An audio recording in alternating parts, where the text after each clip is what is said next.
Good morning, everyone. Thank you for joining us today. Today we will be covering the remaining diagnosis topics. There are 4 or 5 that we covered yesterday afternoon. So we have about 14 or 15 proposals to discuss this morning. A few comments before we begin discussing the proposals. As has been noted at previous meetings, and it bears repeating again, no decisions will be made at this time. We're looking for your input on the proposals being presented, and we absolutely appreciate the discussion here in the room, but we also encourage you to put those comments in writing to us. And the deadline for receipt of comments for this meeting, as was indicated yesterday, is November 21st. CEUs, again, information if you are looking to get continuing education credits for your participation in yesterday's and today's meeting. That information is in the handout, so please see the handout for the relevant information. Of note, we do have a new inbox email address for comments, so it is included in your topic package on, I believe, page 7. Yes, on page 7. We're not sure that the old email address, the NCHS9CM email address, will work, but please note that there is a new one. So if you've set that in your contact list, it might be good for you to go ahead and update it. The ICD-10 CM files, as you know, have been posted. There was no addenda this year. We had no changes.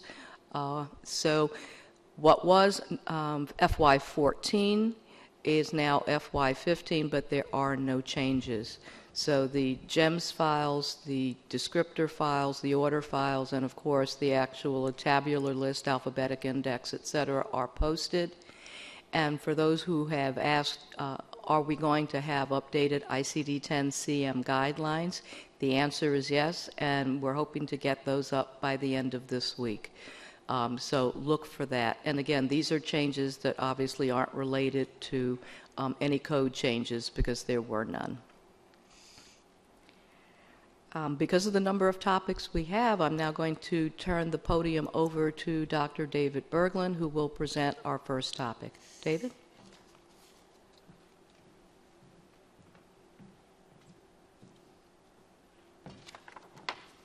All right. And we'll be looking at the codes here in the diagnosis proposals soon. For those who are looking at our handouts, you will be wanting to turn to page 9, which talks about Castleman disease. And I will be, and I'll move to this also. Charlie, could we have the other slides also? All right. And we'll be moving over to another set of slides, and I will want to introduce Dr. David Feigenbaum. He's the co-founder and executive director of the Castleman Disease Collaborative Network. Dr. Feigenbaum, let's have you come up. And we'll also have Dr. Fritz van Ree here. He is a professor at the University of Arkansas Medical School. And I will just turn it over to Dr. Feigenbaum here and let you get started on the presentation. Thank you very much. Thank you, Dr. Berglund. Just as Dr. Berglund said, I'm Dr. David Feigenbaum. I am the executive director and co-founder of the Castleman Disease Collaborative Network. I'm also a faculty member in the Division of Hematology Oncology at the University of Pennsylvania. I'm joined here by my colleague, Dr. Fritz van Ree, one of the leading experts on this very deadly disease, Castleman disease. So as I said, I'm representing the Castleman Disease Collaborative Network, which is a global network of physicians and researchers dedicated to solving this disease. I represent our 23-member scientific advisory board, which has unanimously voted in favor of establishing a unique ICD-10 code for this disease. It's our top priority. To give you a bit of information about Castleman disease, the term Castleman disease describes a group of 3 diseases that share a common pathological appearance but have very different clinical outcomes, clinical features, and treatment requirements. Thus, we're recommending the establishment of 4 codes. First, for unicentric Castleman disease, which is Castleman disease features in one set of lymph nodes. Second is HHV8 associated multicentric Castleman disease. This is a disseminated version of the disease that's driven by the human herpes virus type 8. HHV8 negative, so that same systemic feature of the disease, but for an unknown or idiopathic cause.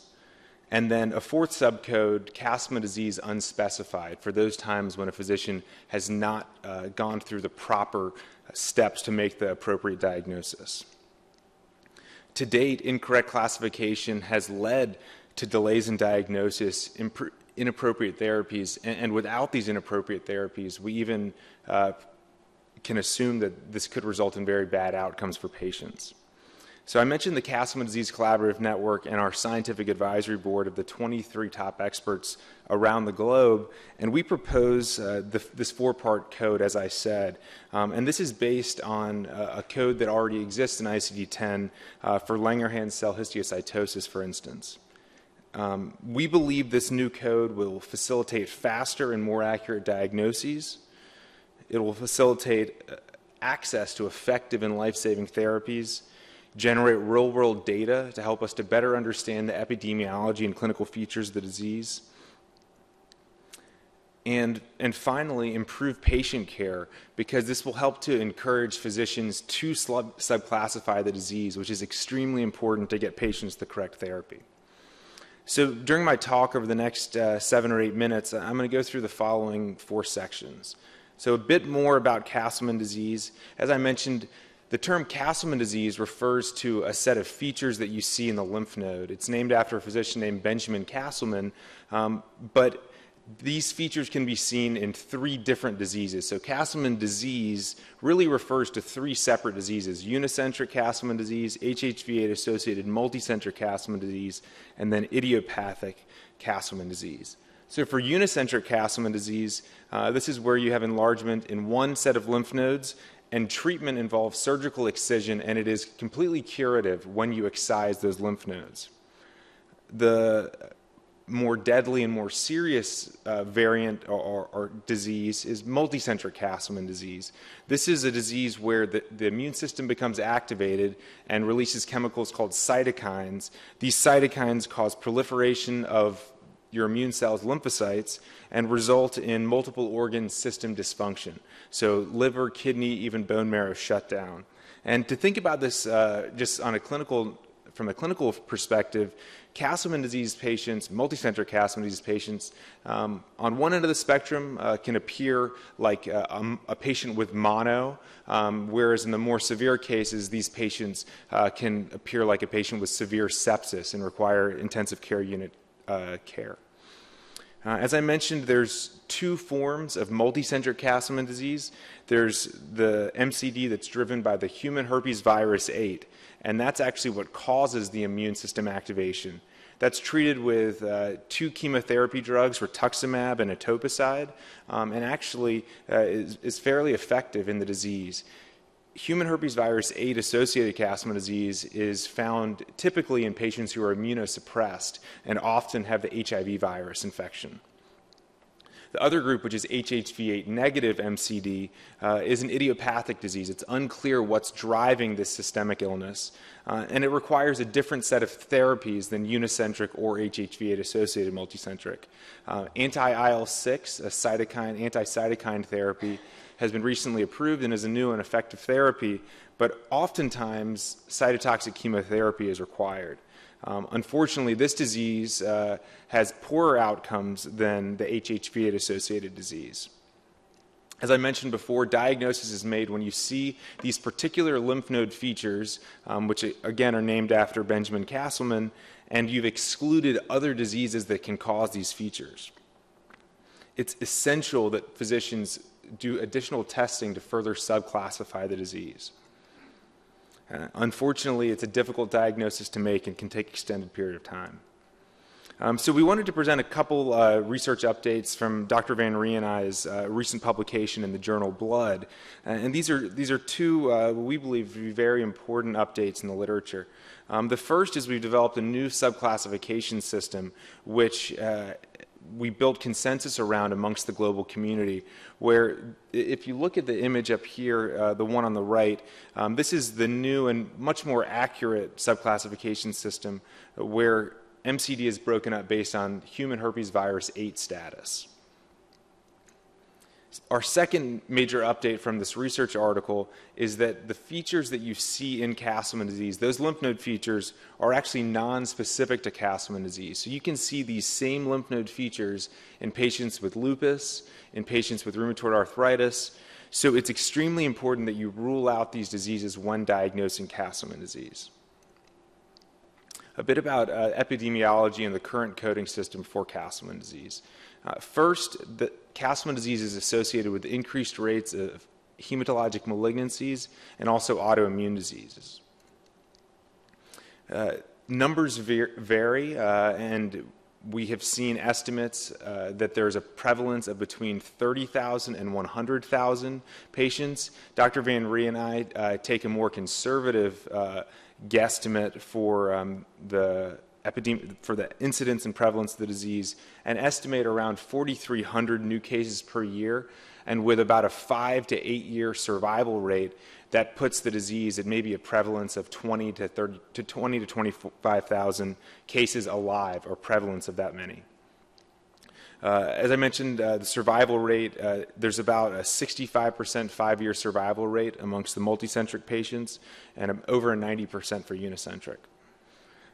As I mentioned, the current classification code, or the current coding for this disease, is unfortunately not very helpful.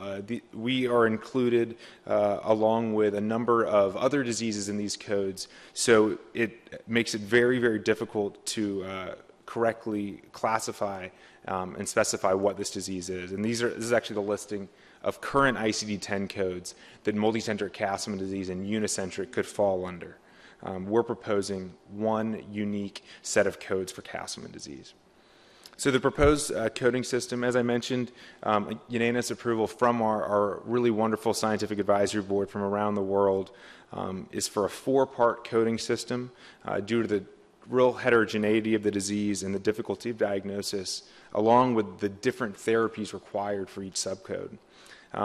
Along with the help of Dr. Berglund, we suggest that this should be category D47.Z. We think this is the most accurate classification, and we recommend that there are 4 subclassifications. As we said, HHV8 associated MCD, HHV8 negative MCD, unicentric Castleman disease, and then Castleman disease unspecified. We'd like to bring up the important point here that, that there are other diseases that do have similar subclassifications to what we're proposing. One example is Langerhans cell histiocytosis, where they have a multifocal multisystemic, a multifocal unisystemic, and then a unifocal unisystemic proposal. So they've actually broken it into 3 groups, just like we have. And that's based on the same clinical heterogeneity that they see with their disease. Another example of a subclassified disorder similar to ours is Kaposi sarcoma. Kaposi sarcoma is one of the diseases that you can see associated with the virus I mentioned earlier, human herpes virus 8, and that is subclassified based on organ involved. The third example I'd like to bring your attention to is hemophagocytic syndrome, where it's broken up into the familial hemophagocytic syndrome and then infection-associated HLH. I also want to highlight the fact that there are diseases that are even more rare than the subcodes that we are classifying that have their own code. For instance, PNH and Waldenstrom's macroglobulinemia are both examples of this. So as you can tell, our group is very passionate about developing this new coding system. We truly believe this will help to facilitate faster and more accurate diagnoses. We will improve patient care by encouraging physicians to accurately perform the right test to be able to subclassify. This will help to facilitate access to effective therapies. And as I said earlier, this will help us to generate the real-world understanding of the disease, better understanding of epidemiology, better understanding of risk factors and comorbidities that we desperately need to improve patient care. As I mentioned, this is supported by our scientific advisory board, and we feel that it's important that we have the multiple codes as opposed to a single code, because while they share one common lymph node feature, the diseases have very different natural histories, very different outcomes, and also starkly different therapies required. We believe this will truly help to improve epidemiology. And finally, we feel like it would be a missed opportunity to have one code as opposed to really subclassifying these three diseases appropriately. So I believe I'm likely running out of time, but I did want to, at the end, briefly go through what we as the Castleman Disease Collaborative Network have accomplished over the last several years, and to give you a bit of a perspective for why this is an important priority. So with the CDCN, Dr. Van Reen and I founded this initiative with the goal to accelerate therapy for Castleman disease. We started out by uniting the global community, using that global community of physicians and researchers to prioritize what the really key research projects were worldwide. And now we're in the third phase, which is where we're executing on those really high-impact research projects. In parallel, we've built strong strategic partnerships with industry and academia. And I'm not going to take the time to go through our list of accomplishments. I'm going to click through them briefly. But I do want to bring your attention to this last area where we are executing on these strategic projects, and one of them being, and one of the very important ones being, establishing a set of unique ICD-10 codes. As I said, for many reasons, this is very important to the community of physicians here in the U.S. and worldwide. And this is a schematic just of what we're trying to do with the CDCN, trying to serve as an entity, a collaborative network that brings together physicians, patients, academic researchers, pharmaceutical companies, government and advocacy orgs to really move forward the pace of progress for this deadly disease. So at this point, I'd like to invite Dr. Van Reen to come up here with me and to field questions. Thank you very much for your time.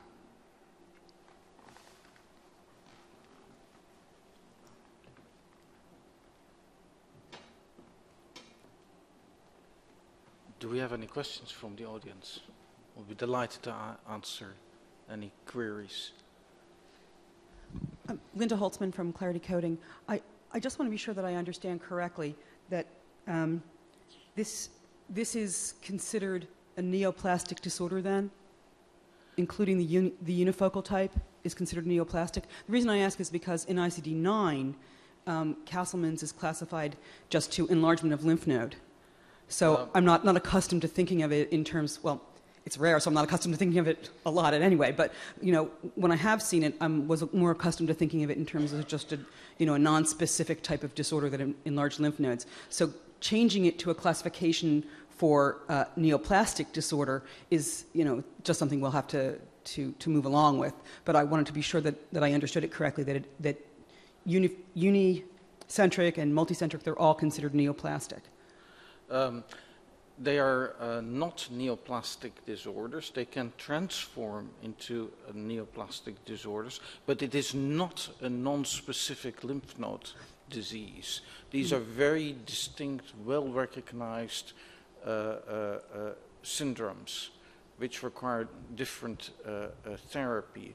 So it's not an iffy diagnosis. It's I understand very stringently defined diagnostic criteria which we can use to separate these three different entities. Thanks. The reason I asked the clinical question was to then speak to the coding issue of the placement of the codes, including the unicentric and the multicentric, in a category, a subcategory for neoplastic disorders. I don't object in any way. In fact, I agree that we shouldn't be coding this to non-specific lymph node nonsense, but should have very specific codes. It's just a question of where they're located, specifically located in the ICD-10 tabular, which is a technical coding thing. That's why I asked the clinical okay. question, Thank you. to inform the coding question. Let me jump in and comment on that. I don't remember exactly when Castleman disease was indexed in ICD-9-CM. I believe it was around 20 years or more ago. I think it was before I was working on this. I believe that if we were indexing it in ICD-9-CM now, we would not send it where it goes now. Unfortunately, we are under a freeze right now, and we cannot fix any index problems that we have in ICD-9-CM at this time. So we're left with that problem until we actually are able to deal with it, which we will expect to be able to do in ICD-10-CM. And again, where we're proposing it go is to a neoplastic disease of uncertain behavior. And there is concern about potential to develop other problems. It's not a malignancy, but I think the uncertain behavior is at least the closest to its behavior that I would think of. So anyway. And I'll just give one quick comment to that, too. Thank you, Dr. Berglund. To that point, so using the definition, so it's not a malignancy to this point. We haven't found malignant cells, but it is a proliferation of lymphocytes. So if you use the definition being frequent proliferation of cells of an unclear significance, I think that that seems to be the most accurate definition based on our current research, but more work needs to be done. Just wanted to respond. I understand that it's not malignant, and I did see that it's categorized, or proposal is to categorize as neoplasms of unspecified behavior, but I wasn't sure that it was neoplastic per se. Yes. Thank you, uncertain behavior. I wasn't sure if it was neoplastic per se, but your point that it's proliferative makes me feel better. Yes. Thank you. Jeff Linzer from the AAP. Fortunately, this is not a disease that we see very often in the pediatric population. But as far as the classification goes, since your HHV-8 positive tends to be associated with HIV and with the Kaposi's, it may be easier in the classification system, instead of a subindex term of Kaposi's sarcoma, etc., that you'd use a code also at that area. So you would code also if HIV was positive and code also if Kaposi's sarcoma was positive. Instead of trying to launch it into a single code, I think then you would be able to pick up more information that way, because it would be unclear the way it says now if Kaposi's actually existed in the patient or not. Many of the patients with HHV-8 positive Castleman's disease may have HIV. The many that I see typically don't have Kaposi's sarcoma, so although there is an association there, it is not a necessarily coexistence of the two features. And then there's the group of patients who are actually just immunocompromised and are HIV negative. So I think the HHV-8 association, I think, does carry merit. Right, Does but that that's help? why I think if you separate out, because right now, under your proposal, the HSV-8 positive includes Kaposi's sarcoma. No, it does not. It's this is the Kaposi termin- sarcoma, HSV-associated multicentric Castleman disease. Yes, so the clarification, human herpes virus type 8, the other name for it is Kaposi sarcoma associated herpes virus. So it's the same virus that causes Castleman disease. It also causes Kaposi sarcoma. So it's not Kaposi sarcoma associated, it's Kaposi sarcoma herpes virus associated. So the same virus causes both of them. Does that make sense? Yeah, then if that's the case, then you need to have an excludes note to clarify that, because if you're, I understand some patients will be HIV positive, some will be HIV negative, but you would want some way to make sure that that's clarified in the information that's collected in the coding. Okay. Thank you, Dr. Linzer. Yes, I think that could be a good idea. We might want to consider an excludes to type of note there to make clear that Kaposi sarcoma isn't the same thing, of course. Kaposi sarcoma also can be fairly rare, but we certainly have been able to follow that with codes also. But it could be good to exclude that from here. We would want an excludes 2 type note, since it would be possible to have both Kaposi sarcoma and Castleman disease, although that would be a relatively rare type of thing to find, but it could occur. So that sounds like a reasonable thing for us to consider. Thank you. Do we have any other clinical questions or comments? Seeing none, I think it may be good for us to move back over to some of the coding. And first, while we have this slide up, this shows the Castleman Disease Collaborative Network Scientific Advisory Board. And you'll note they have very significant international participation from all around the world. And they do have a lot of involvement here. As an aside, they are interested in getting codes added for this in ICD-10 and ICD-11, and Donna will be working with others on that, and we'll see where that can go. I don't, let me see, you had, I think we had other things. I'll want to go back to the other set of slides here too. Dr. Feigenbaum, any other things you wanted to note here also? No, I don't. Nothing else to note. Just to say, summarize that that this is extremely important to the Castleman disease community, and we feel like this coding system that enables the ability to subclassify. We believe this will really help to move forward patient care, because it will encourage physicians to think beyond just Castleman disease, which, as I said, is just a lymph node feature, to actually classify it into these 3 diseases. And we think this is an incredible opportunity to really improve patient care. So thank you guys for your time. Okay. And thank you to both of you. And if you'd like, you can certainly stay up here. If you want, in case we had clinical questions more later, I'll leave that up to you. And I'm going to talk about the codes. I suppose it may be easier for you to see what we're talking about if you don't stay up here, so that's fine too. And I will say briefly, we do get lots of requests for rare diseases, and I do occasionally find things where we see something where there's been a handful of cases over a few years, and in those cases we usually don't contemplate more than, if anything, creating an index entry. On the other hand, with Castleman disease, with the prevalence estimates being in the tens of thousands and incidence of new cases being anywhere from, well, the 4,300 Dr. Feigenbaum had shown, and one of the references that I'd looked at suggested it could be as high as 7,500. So we may not know exact incidence in the U.S., but it's in the thousands in any case. And that usually is enough that we would certainly be readily contemplating creating new codes for things like this. So this doesn't seem out of line with other things for which we do have specific codes. Looking now at the proposed code changes here for Castleman disease, option 1 is at D47.Z, we have the subcategory Other Specified Neoplasms of Uncertain Behavior of Lymphoid, Hematopoietic, and Related Tissue. And we're proposing to create a new subcategory, D47.Z2, for Castleman disease.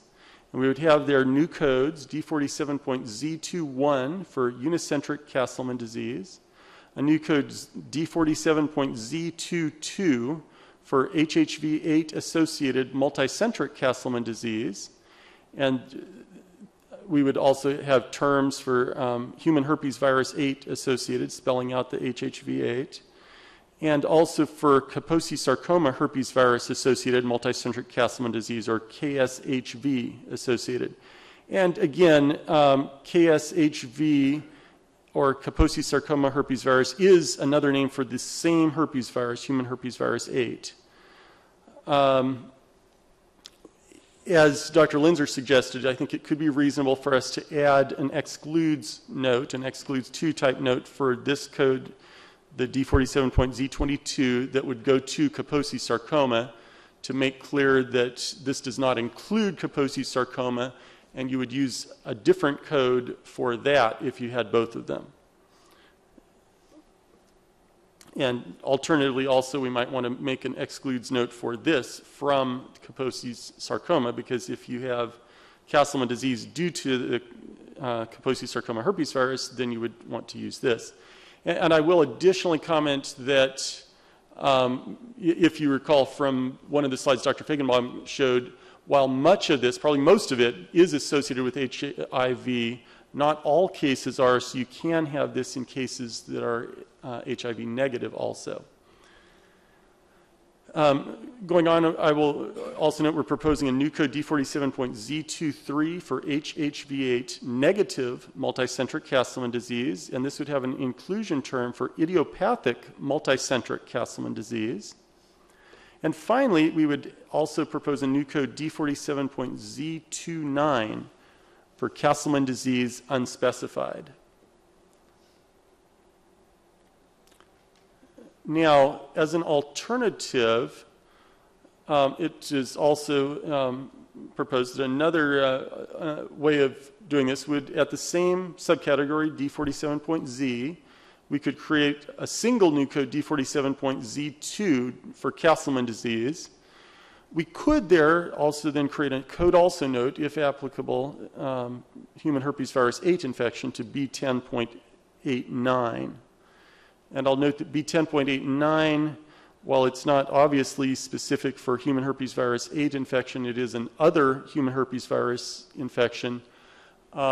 Practically, all the other human herpes viruses do have other codes. So B10.89 at this time, as far as clinical knowledge goes, would be specific for HHV8. It would also be proposed to add index entry for Castleman disease as shown here. And basically, we would have Castleman disease unicentric and multicentric going to D47.Z2. HHV8 associated, we would have a note to see also herpes virus human 8. And then that would help make clear that we would make it feasible to use two codes in order to capture that if we were only creating one code for Castleman disease.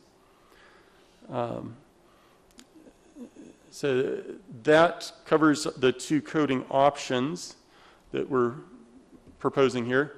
Any comments on these coding options? Do we have general support for one or the other? I guess we'll wait and see. We will encourage you to put your ideas down in writing. It looks like we've got a really quiet group today for some reason. That's unusual here. Even Linda's not getting up. You talked to us earlier, of course. Okay. Well, thank you, Dr. Feigenbaum, and thank you, Dr. Van Rie, for being here. And we appreciate your taking the time to come and talk with us. And I appreciate the clinical questions, and we'll be looking forward to hearing more from each of you in writing later. And at this point, I'm going to turn it back over to Donna, and she will then be able to tell us who's going next.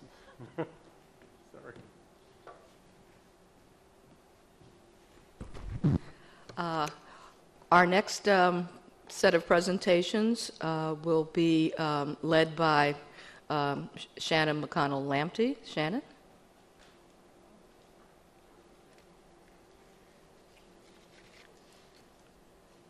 So I'm saying, boy, that's a tough diseases.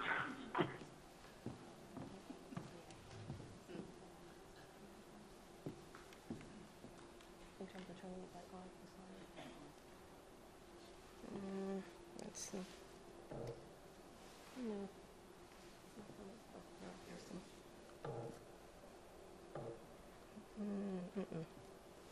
No, it's not moving. It's back. Go. Which way are you? It's much further. So, forward. Ooh.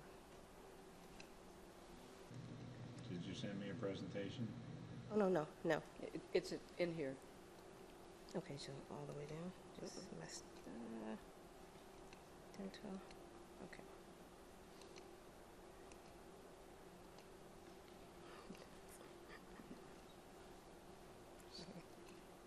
More. Okay, so we should be good. Good morning.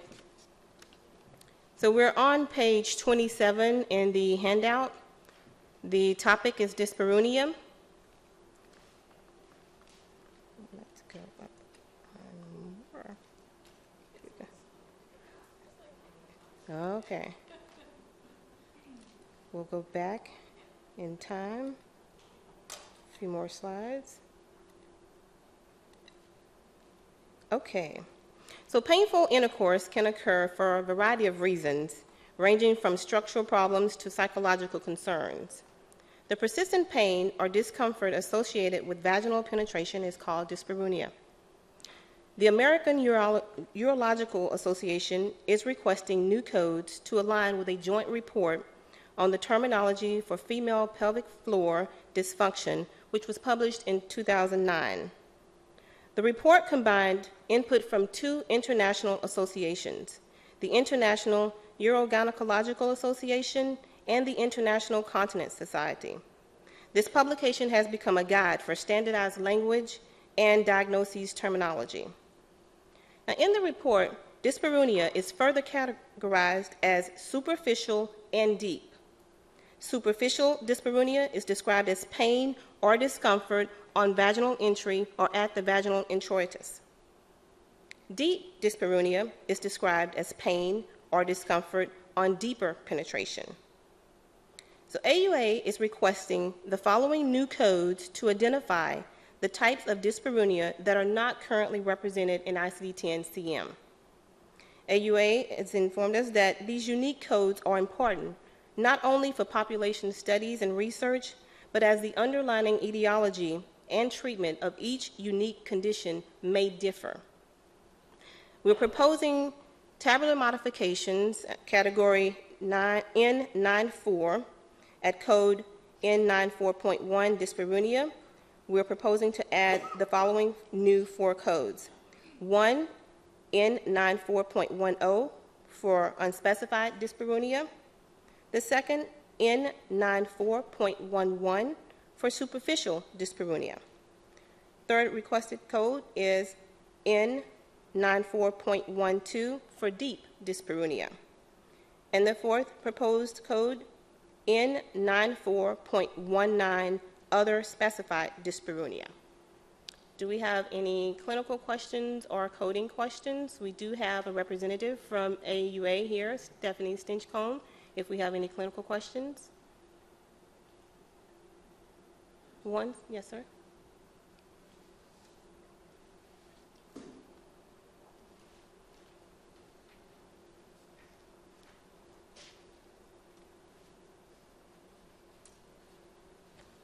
I'm Dr. Darrell Regier, representing the American Psychiatric Association, and I note that they have excludes psychogenic dyspareunia, which actually in the DSM-5 we had renamed as a genitopelvic pain penetration disorder, and there are very explicit criteria for this.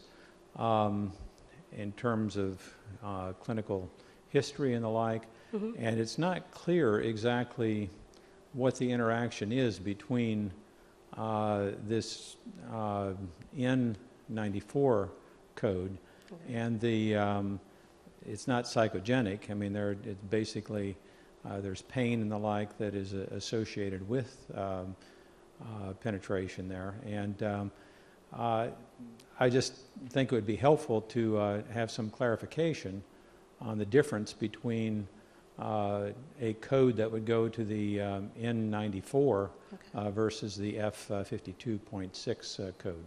Okay. Stephanie, did you want to address that?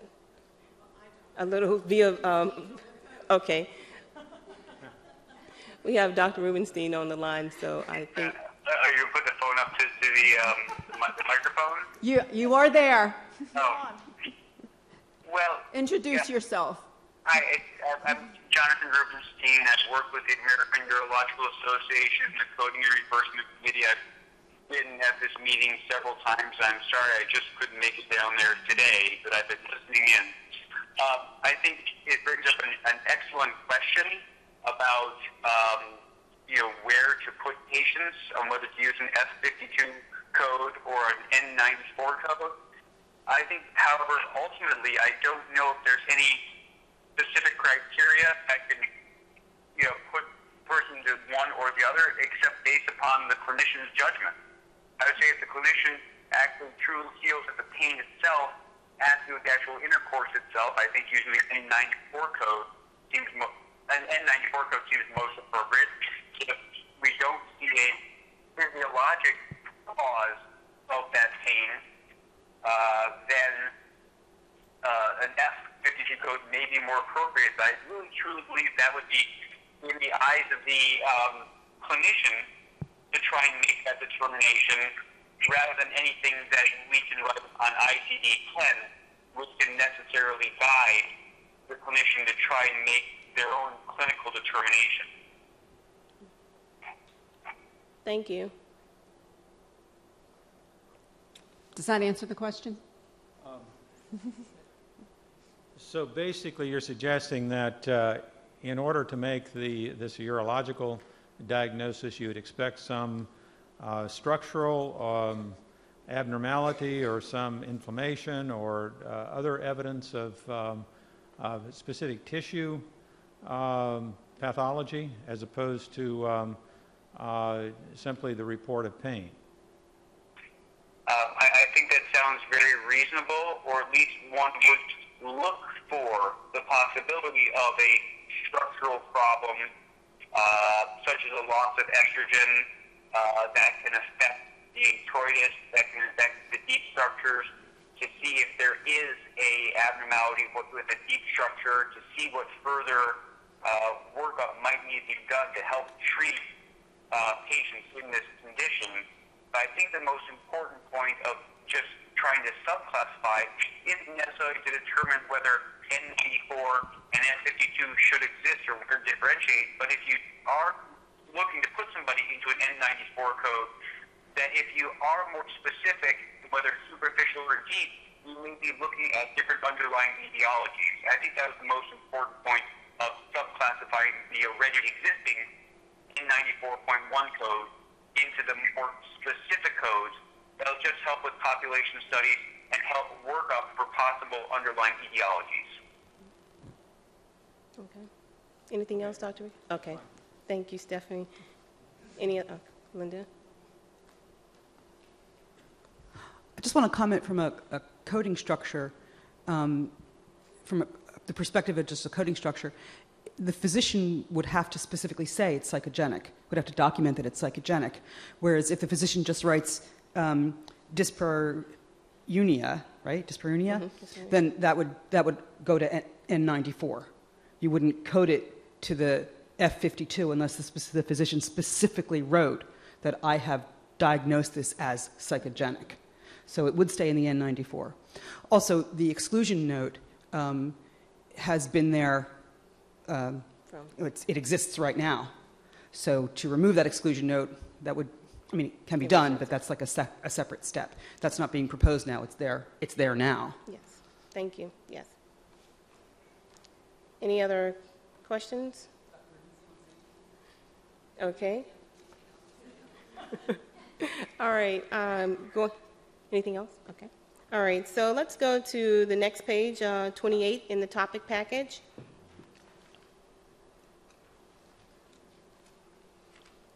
Okay. Topic is incontinence, and this proposal was received from AUA as well. Urinary incontinence is a condition of involuntary loss of urine that is often bothersome and can adversely affect quality of life. An important aspect of urinary incontinence and sexual function is the symptom of coital incontinence. Caudal incontinence is the result of underlying pelvic floor dysfunction whose etiologies are multifactorial. Involuntary loss of urine associated with a change of body position, for example, rising from a seated or lying position, is called postural urinary incontinence.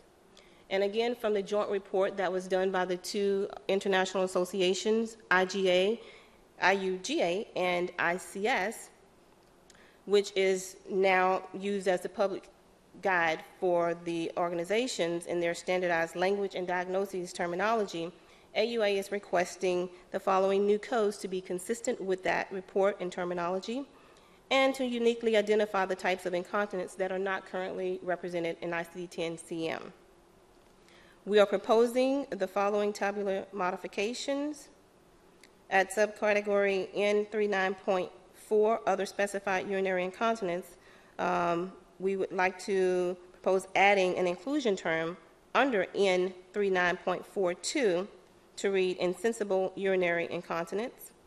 And at code N39.49, other specified urinary incontinence, we are proposing to add two new codes. One, N39.491, coital incontinence, and the second being N39.492 for postural incontinence.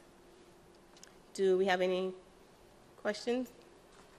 Nellie Leon, Chastain American Hospital Association. The term urinary in the new inclusion term and in the new code N39.492, urinary should not be in parentheses because it's not a non-essential modifier. You really mean to have these used for urinary incontinence and not for any other type like fecal or anything like that. So I would suggest taking off the parentheses. Okay. Thank you. Any other comments on this topic?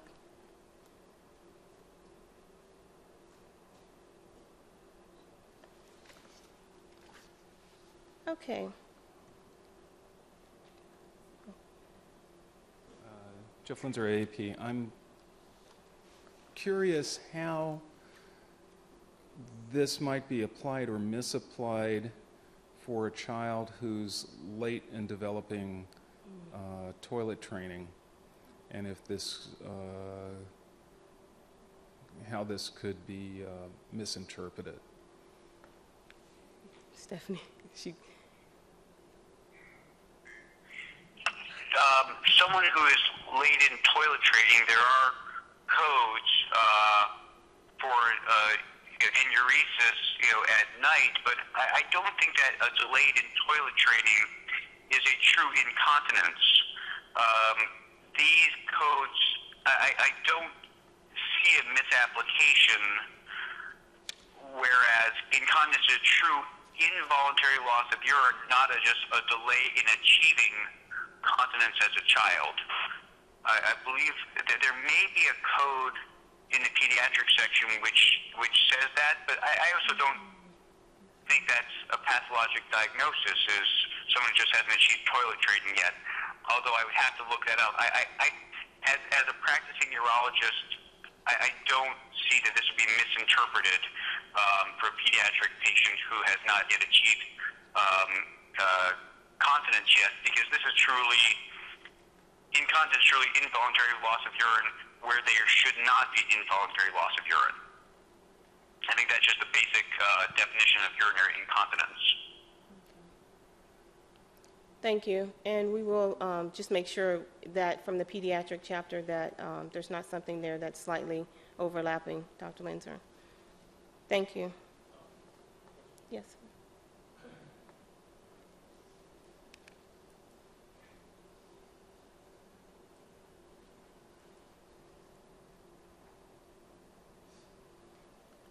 It's Dr. Gear speaking again.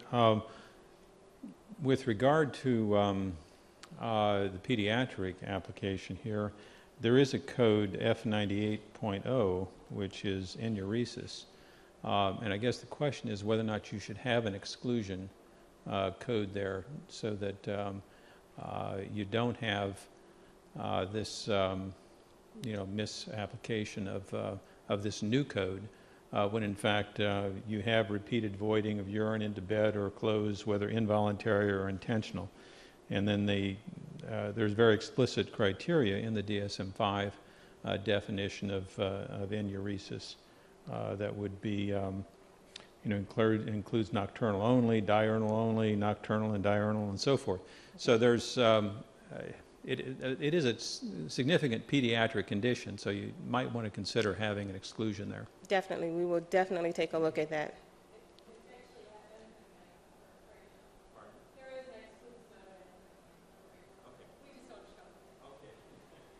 There may be an exclusion note there. We think there is. I don't have a code book up here, but okay. So we'll definitely take that back. Okay, we have one more proposal from AUA. This is in the topics packet on page 29. The topic is difficulties with micturition.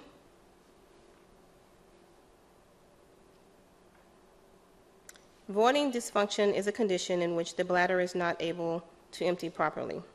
Voiding dysfunction can be described as symptoms such as a need to immediately revoid soon after micturition, straining to void, and post-micturition leakage. Having to take specific positions to be able to micturate spontaneously or to improve bladder emptying, for example, leaning forwards or backwards on the toilet seat or voiding in a semi-standing position is called position-dependent micturition. AUA is requesting the following new codes to be consistent with the previously mentioned joint report for consistency there and to uniquely identify these symptoms that, again, are not currently represented in ICD-10 CM. We're proposing to add 3 new codes. Add subcategory R39.1. So at code R39.19, other difficulties with micturition, the first code would be R39.191, need to immediately revoid. The second proposed code, R39.192, position-dependent micturition.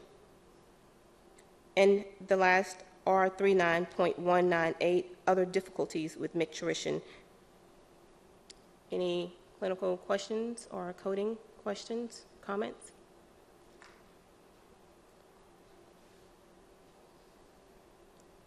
Okay, none here in the room. So we will go ahead and move on to our next proposal, which is found on page 30. And this will be one of 2 proposals from Forest Laboratories, LLC. And today we have with us Dr. Steve Schiff, and he will present some clinical information on irritable bowel syndrome with constipation.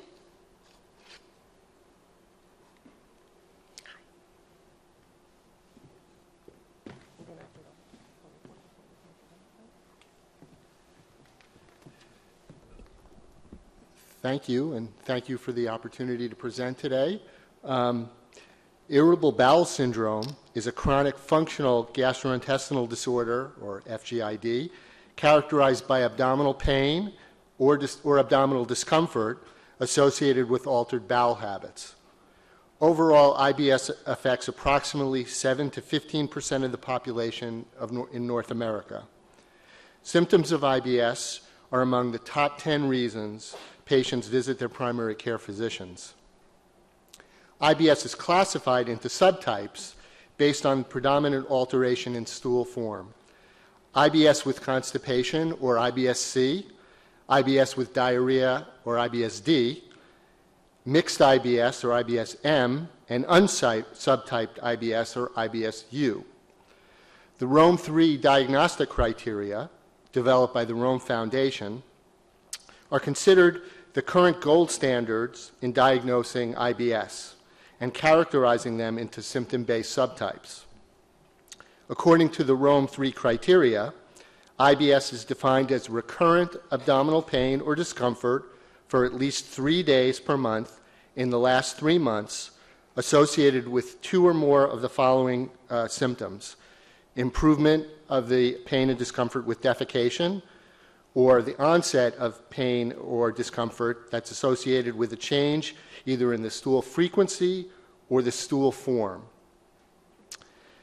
Specifically, IBS-C patients are classified as having harder lumpy stools for more than 25% of bowel movements and looser watery stools for less than 25% of bowel movements in the absence of either anti-diarrheals or laxative use.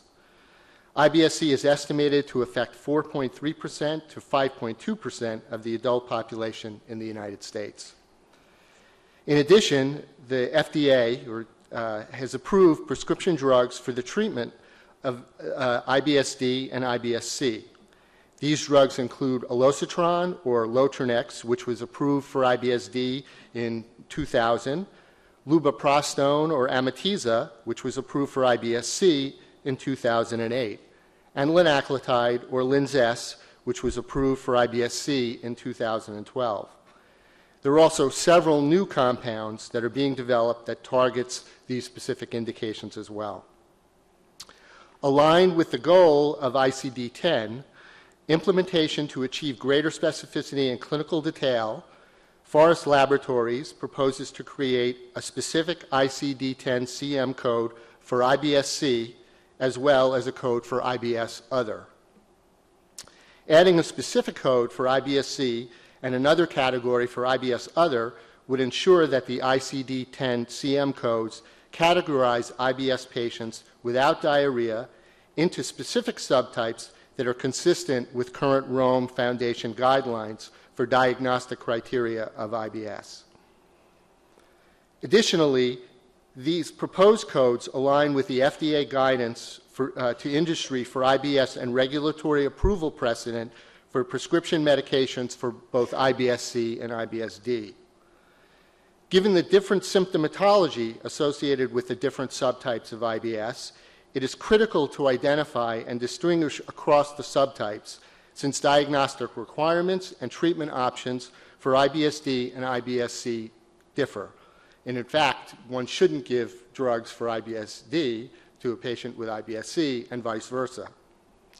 Further, in general, all subtypes of IBS are largely underdiagnosed, underrecognized, and underreported.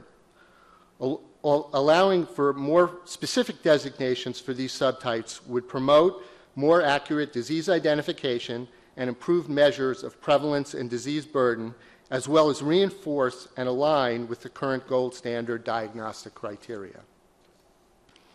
Finally, real-world research specific to the subtypes of IBS is currently stifled by the inability to identify specific subtypes of patients through easily accessible data sources, such as insurance claims databases. In the absence of a specific code for IBS-C, the way in which the subtypes are coded varies greatly across providers. Greater specificity of coding to identify the subtypes of IBS would fill knowledge gaps regarding the true burden of illness across subtypes, as well as the comparative effectiveness of various treatment options. This research has the potential to improve the management of patients suffering from IBS, improve the efficiency with which healthcare resources are used to diagnose and manage these conditions, which is of interest to payer organizations, and reduce potential barriers to patient access to appropriate treatments. Thank you. Do you have any clinical questions for Dr. I'm fine, thank you. Jeff Linzer, AAP. I'm curious on a couple of issues. One, you talk about 4 specific subtypes, diarrhea, constipation, mixed, and unspecified, yet your proposal only suggests adding one of those classifications and not the other. Well, you have the at the 0.9, but without diarrhea. But it would seem to me that you would have proposed adding the constipation and mixed, using the 0.8 for the other, and suggesting that the 0.9 be changed to unspecified, so that clarified whether the physician was able to identify it one way or the other. That's my first question. I'll just mention, in regards to the mix, that did come up quite a bit, and we had actually AGA supported that unique code for that other category, subtype for mixed. The requester at the time opted not to use it and to use the 8 other for the mixed subtype. And speaking with the requester this morning, there was some reasoning behind that, but they are definitely not opposed to having that mixed code. So it would be all 4 of them listed, as opposed to just what you're seeing right here on the screen. And my second question is, this is a pharma presentation. Why don't I see any of the medical specialties listed as supporters of your recommendation? We have support from Rome Foundation, which was received after this presentation was actually posted, as well as AGA. They do support, as I stated earlier, a listing of all 4 for the subtypes, not just the 2 that are here. But those 2 supporters did indeed respond to our request. Thank you. Mm-hmm. Any other questions or comments on this topic? Nellie Leon, she's saying, I think that whatever you end up deciding, whether mix has its own code or not, let's say you decide that it does not, then I would not have automatically assumed that mix was going into other.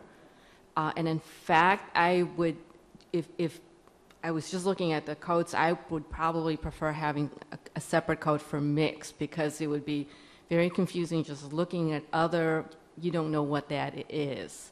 Because I think, for a coder, it could mean, oh, I have 2 codes, one with constipation, one with diarrhea, because they sometimes have both. So I think we need to be very clear, just from a coding perspective.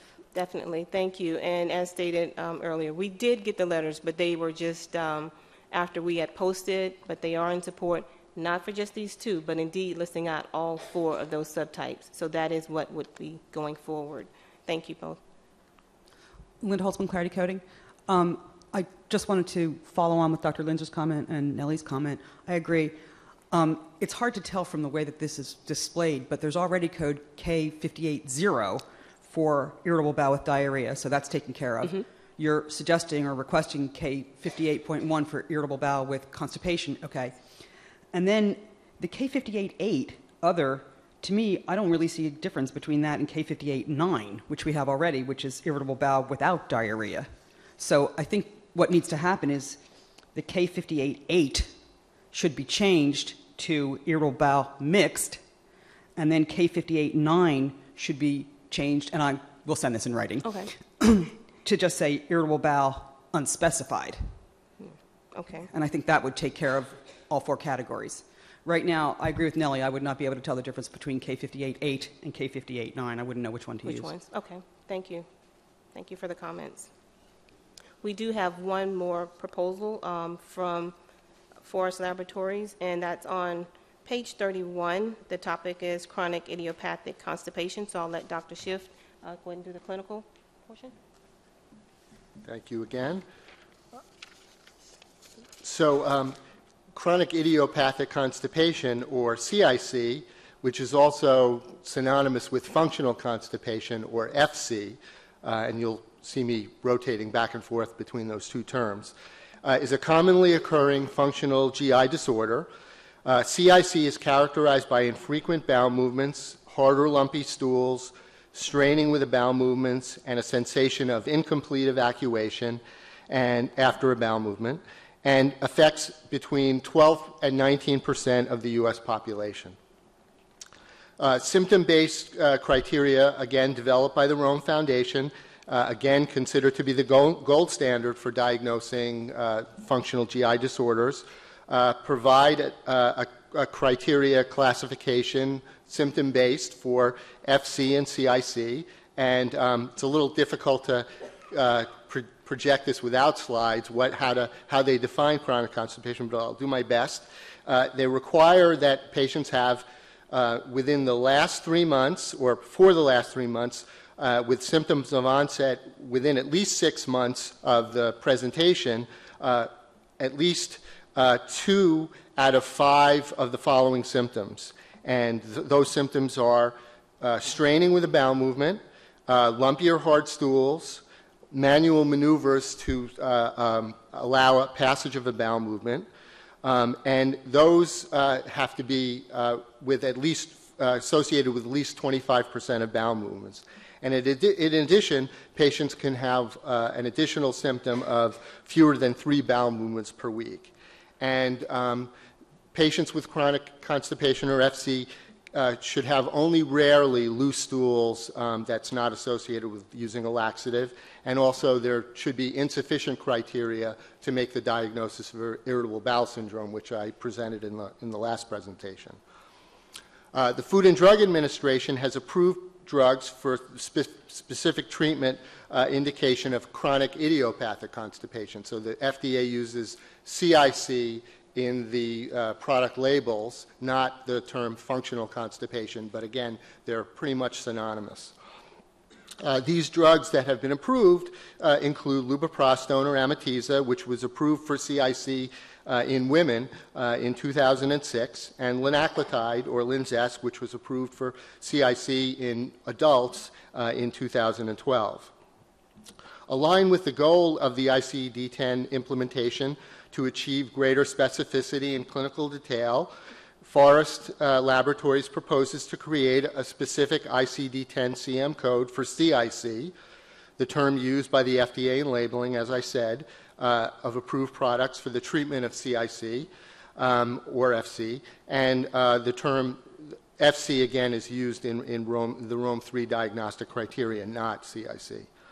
Our proposal is for an additional term, constipation, additional term under the constipation classification, which currently include 2 that are nonspecific, constipation unspecified and other constipation, and 2 that are dependent on the performance of diagnostic studies that are relatively uncommonly performed on patients, slow transit constipation and outlet dysfunction constipation.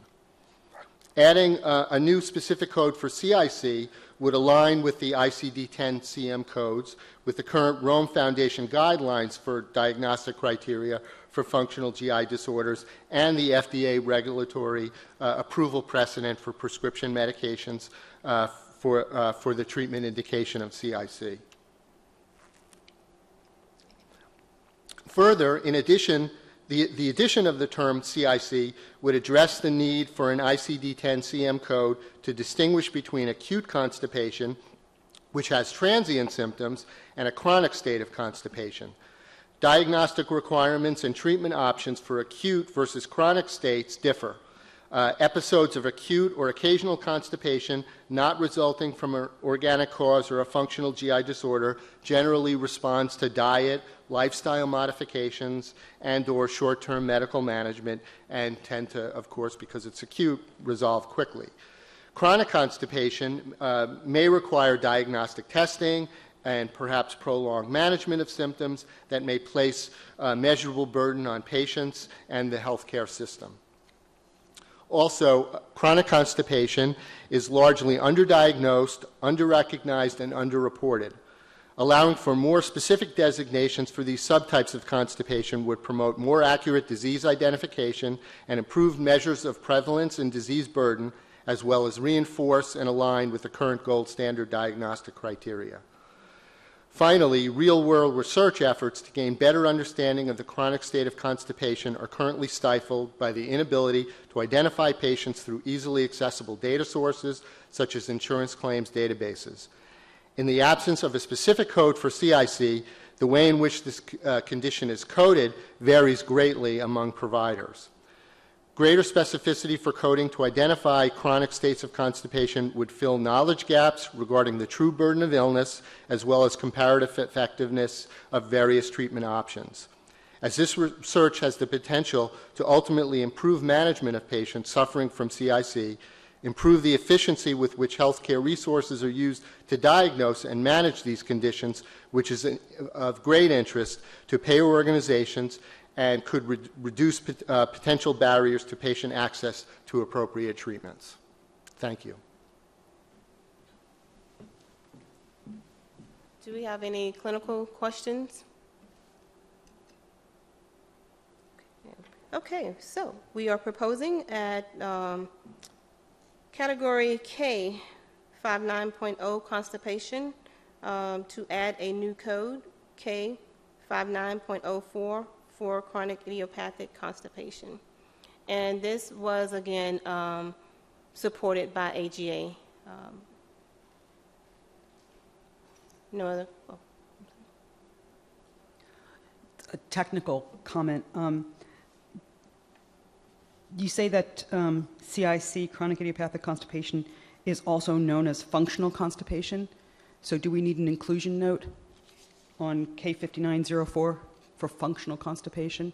I mean, I know that the entire category is other functional intestinal disorders, but if I were to see functional constipation, I wouldn't think to go to K5904. I would go to the K5909, other. You would have went to other, okay. So I think if we want to classify, if they are indeed clinically the same, and we want to classify functional constipation to K5904, we need an inclusion note. Okay, thank you. Any other comments, questions? Okay, I will turn the podium back over to Donna Pickett.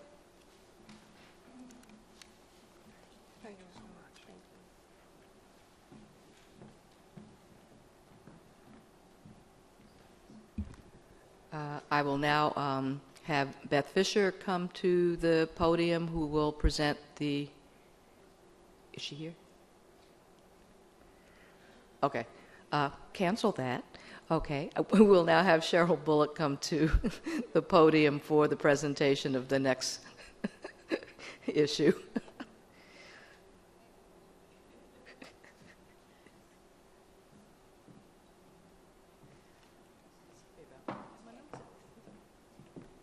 Good morning.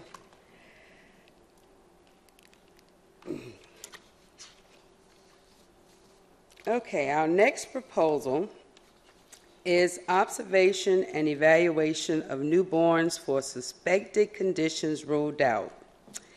It is not uncommon for a parent to seek medical care for a perceived problem for their newborn. Very often, there isn't any specific condition, and reassurance is all that is required. Currently, ICD-10 does not have any way to uniquely capture suspected conditions ruled out as the reason for encounter. Currently, in ICD-9 CM, there are unique codes found in Category V29, Observation and Evaluation of Newborns, for a suspected condition not found to show an encounter for a suspected condition in a newborn that is ruled out. In ICD-10 CM, this can only be coded using codes in Category P00, newborn suspected to be affected by maternal conditions that may be unrelated to present pregnancy. Codes in this category suggest that there may include encounter of a newborn for suspected conditions not found. However, it is the opinion of the American Academy of Pediatrics that Category P00 does not represent the same concepts as in ICD-9 CM Category V29. In September 2013, the American Academy of Pediatrics originally submitted a proposal for a unique set of codes to be added to ICD-10 CM to more clearly capture this information. However, based on public comments, the proposal has been revised and is being resubmitted for reconsideration. It also should be noted that the codes currently proposed are not a direct walkover from ICD-9 CM.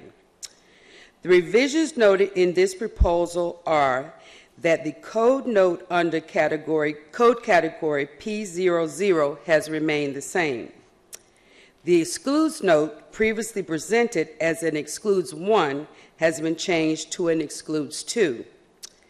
And to address the concerns that were raised regarding the usage of ruled out as part of the diagnosis code description, this terminology has been used in code category Z03, encounter for medical observation for suspected diseases and conditions ruled out, and code category Z04, encounter for examination and observation for other reasons, but after examination and observation is ruled out.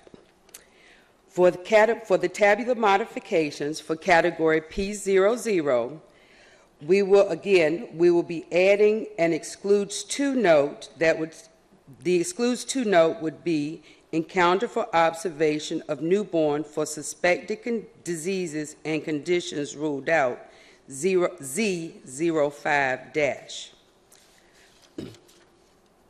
In addition, now we have created a new category, Z05, which is encounter for observation and evaluation of newborn for suspected conditions ruled out. There's a brief explanation under this note that says this category is to be used for newborns within the neonatal period, the first 20 days of life, who are suspected of having an abnormal condition unrelated to exposure from the mother or the birth process, but without signs or symptoms, after examination and observation is ruled out. This new code category will also include the following excludes note, which is an excludes to newborn observation for suspected condition related to exposure from the mother or birth process, which is P00 to P04. Within this new category, there are several codes that are proposed that basically detail all the different body systems for which a code could be used for. Z05.0, observation evaluation for newborn for suspected cardiac conditions, ruled out. Z05.1, for suspected infectious condition, ruled out. Z05.2, suspected neurological condition, ruled out. Turn this thing. Yes. Z05.3, for suspected respiratory condition, ruled out. Z05.4 is a new subcategory, which is observation and evaluation of newborns for suspected genetic, metabolic, and immunological condition, ruled out, under which there are 3 additional codes, Z0541 for suspected genetic condition, ruled out, Z05.42 for suspected metabolic condition, ruled out, and Z05.43 suspected immunological condition, ruled out.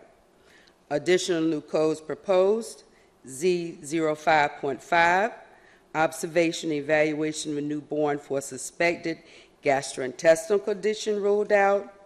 Z05.6, for suspected genitourinary condition, ruled out. There is another new subcategory, Z05.7, which is observation evaluation of newborn for suspected skin, subcutaneous, musculoskeletal, and connective tissue, ruled out, with additional codes for observation of newborn for suspected skin and subcutaneous tissue, ruled out. Z05.72, for suspected musculoskeletal condition, ruled out. Z05.73, for suspected connective tissue condition, ruled out. Final 2 new codes: Z05.8, observation and evaluation of newborn for other specified conditions, ruled out, and Z05.9, observation and evaluation of newborn for unspecified suspected condition, ruled out. The floor is open for comment. And Dr. Linder, if you wanted to add anything.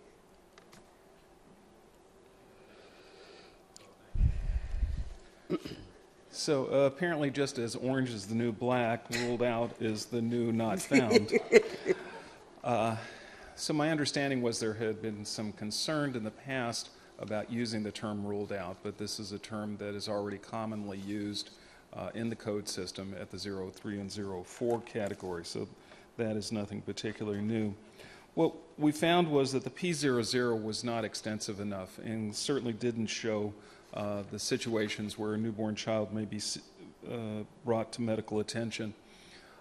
And we thought that we would take advantage of expanding the situations where a child will be brought to medical services to be evaluated. And sometimes these evaluations can be very detailed.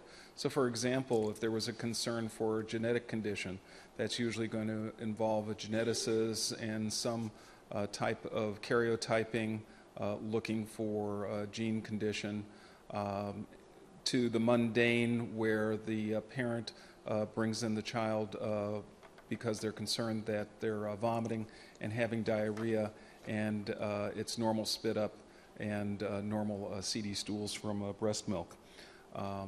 So there is a huge range, and we feel that with this expansion, we're able to capture this information to show the medical services that are being and resources that are being utilized in these circumstances. Thank you.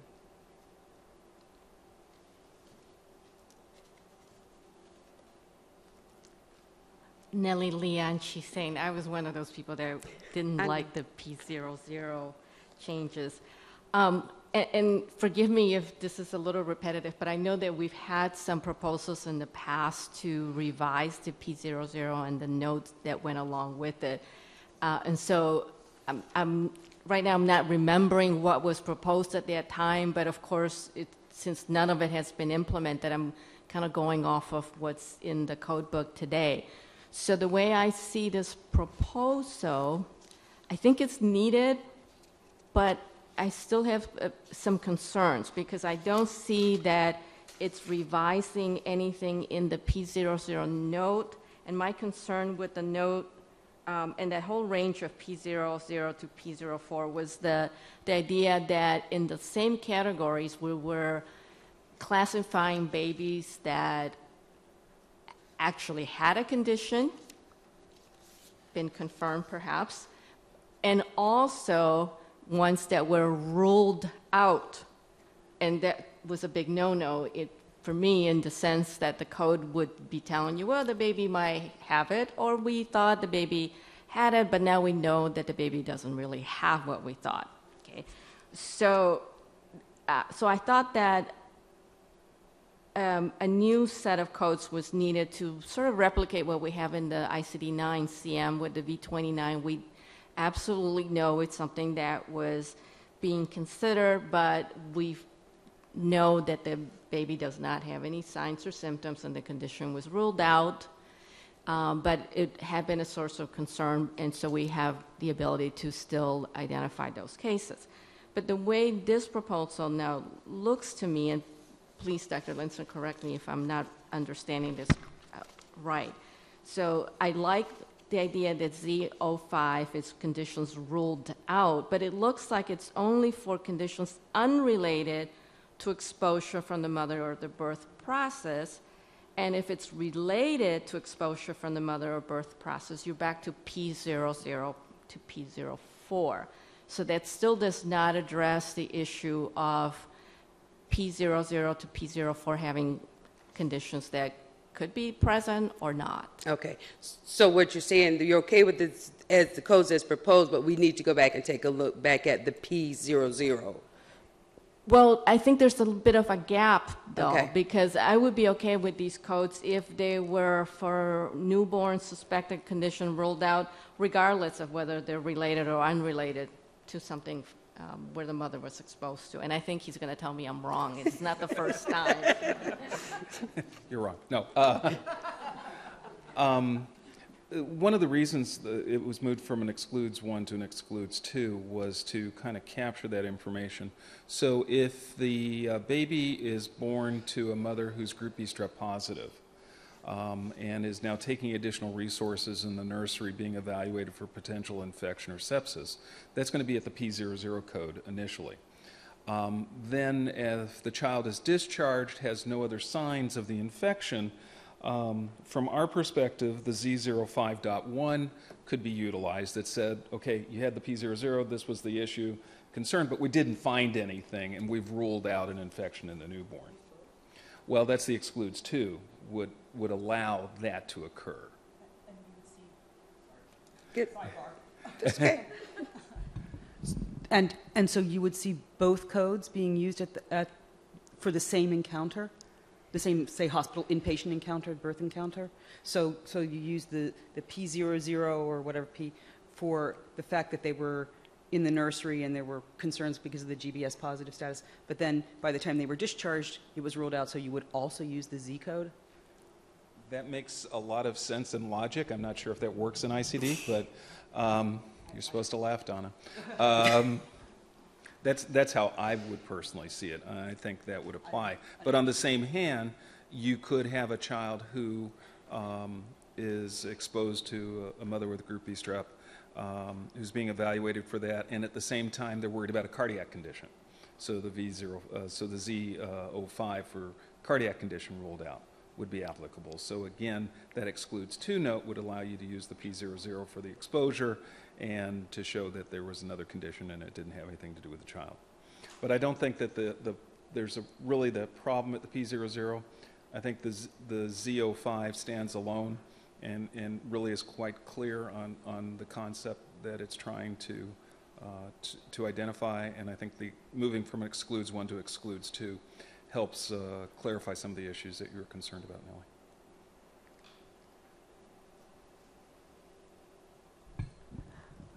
I got to think this through some more, but my only comment would be that I didn't pick up from the proposal that the thought was that you could use both together. So if that's the direction it's going to go in, and I'm not, I don't know how I feel about that yet, but if that's the direction it's going to go in, I would at least request some instructional notes that would say, add, like for P, on the P00, add code from Z05 if condition later rolled out or something like that.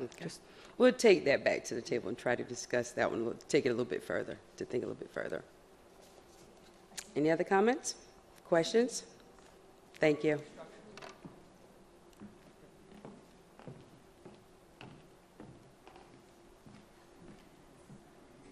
And again, we eagerly await the comments that you have on the proposals. And again, November 21st is the deadline for receiving those comments.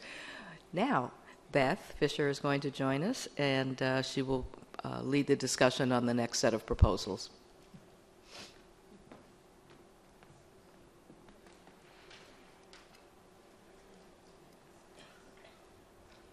Okay, good morning. Yes, good morning. On page 34 in my topic packet, I've sometimes heard different pages than mine, so somewhere around page 34 on a topic called gestational carrier. And the next topics I'll be presenting come from the American Congress of OBGYN, Obstetrics and Gynecologists, or ACOG. The first one, as I said, is for gestational carrier. As far as we can tell, there's really no specific way of capturing this, and ACOG indicates that in the advent of this being seen more increasingly, it's important to be able to capture it uniquely, both from when the person comes in for evaluation to be a gestational carrier, as well as when they are pregnant, to know that they are a gestational carrier.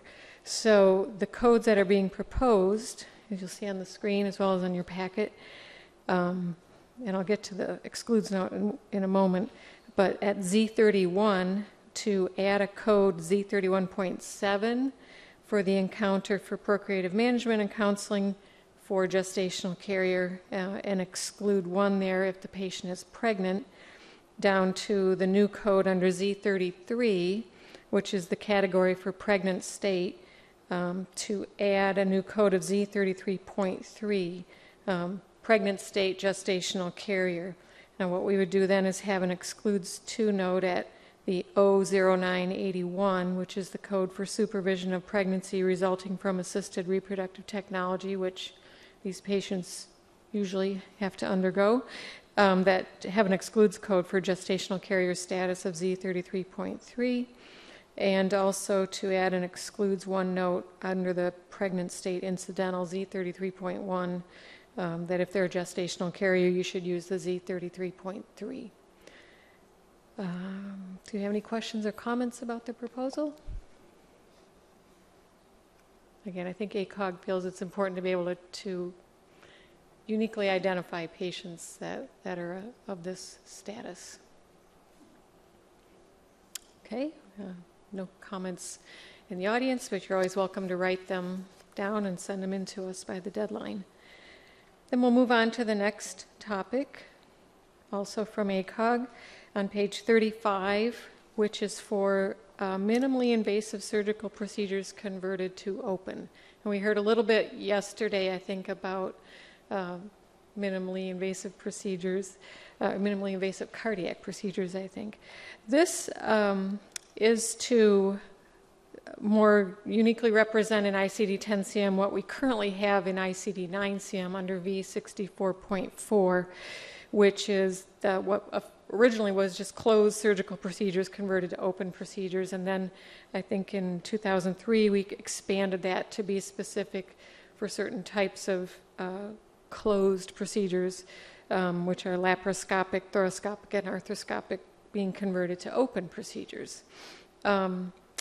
We were trying to find a history of how this got put into the diagnostic part of ICD-9-CM as opposed to the procedure.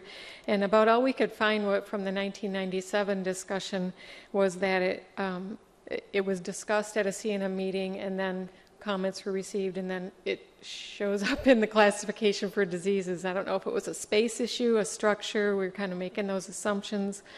But it was put in there, and that's what people tend to use now when the patient goes in originally for a laparoscopic, say, hysterectomy, and it gets converted to open. They want to indicate some sort of a diagnosis, I guess, to match the procedures. Well, in 10CM, we didn't carry that over because we were thinking the procedure classification was covering that. They even have a guideline for it, I think, that says you code a visualization for the minimally invasive portion of it. Then if they have to convert it to an open procedure, you code the open procedure code.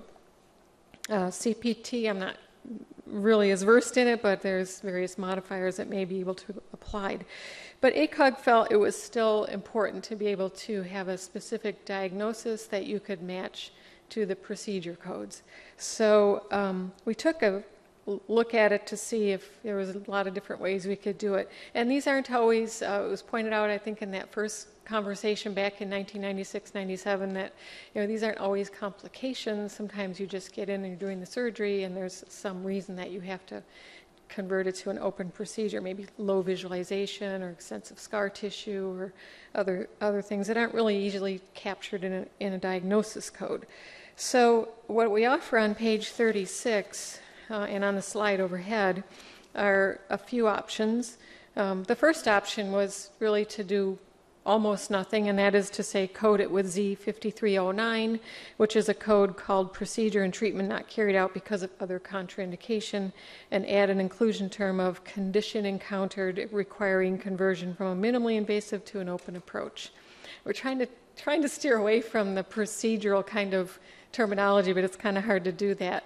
But we were trying to say, you encountered some condition, it wasn't a complication, and you had to convert it to an open procedure. The second option is really what came to us kind of from ACOG, which was to put it at the Z53, which is the equivalent of what V64 and ICD-9-CM is, and that Z53 is persons encountering health services for specific procedures and treatment not carried out, and to add a new subcategory of Z53-3, minimally invasive surgical procedure converted to open procedure. And under there, add 5 codes, the Z53-0 for the unspecified, which is kind of hard to believe you'd have that, but we did propose it, and Z53-31, a laparoscopic surgical procedure converted to open, Z53-32, thoracoscopic surgical procedure converted to open, and Z53-33, the arthroscopic surgical procedure converted to open, and then Z53-39, other procedure converted to open. Again, not sure if the other and unspecified are needed. Sometimes we just over-propose. And then option 3, as you may recall in ICD-10-CM, we have complications and other conditions and disorders encountered during procedures at sort of body system chapters. So option 3 was to try and locate those within the body system chapters for the types of surgical procedures you might be having. So for example, at I-97, at I-9783, which is the other intraoperative disorders during a circulatory system procedure, we would propose adding I-97-831, intraoperative condition encountered during circulatory system procedure requiring conversion from minimally invasive to open approach. And then similarly at J95 for the respiratory system procedure, K91 for the gastrointestinal or digestive system procedures, N99 for the genitourinary. I think that's it.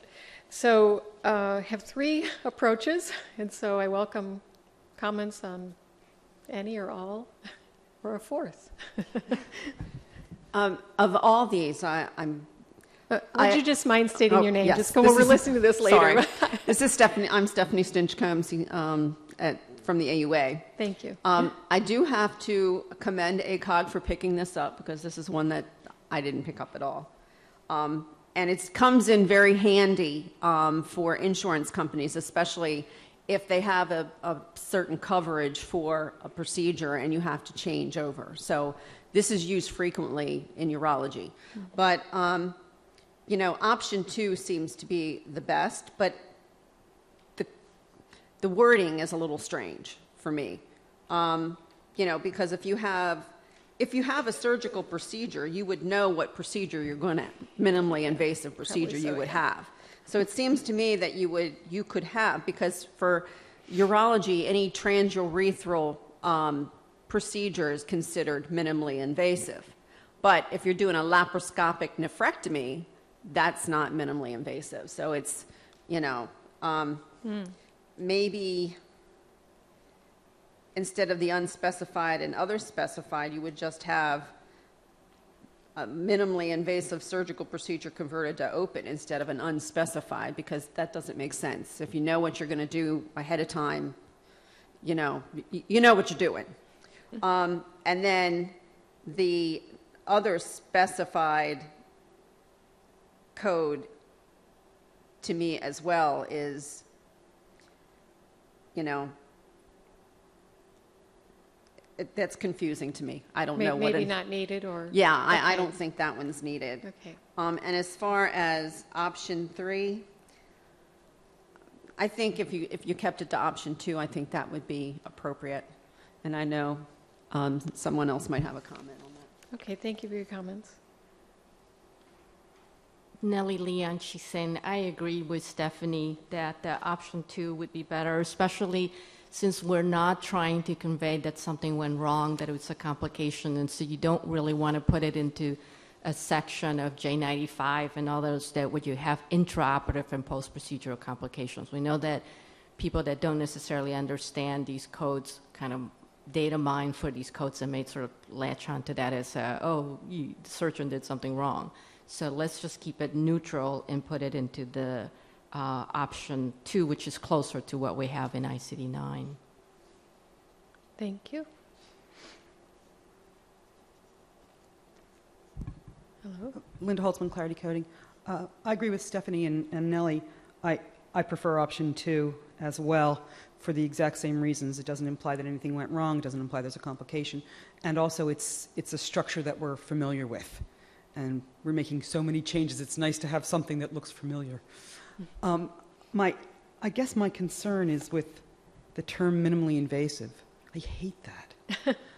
It's just, I mean, I agree a code is needed, or several codes are needed, but there's got to be some other way to express this.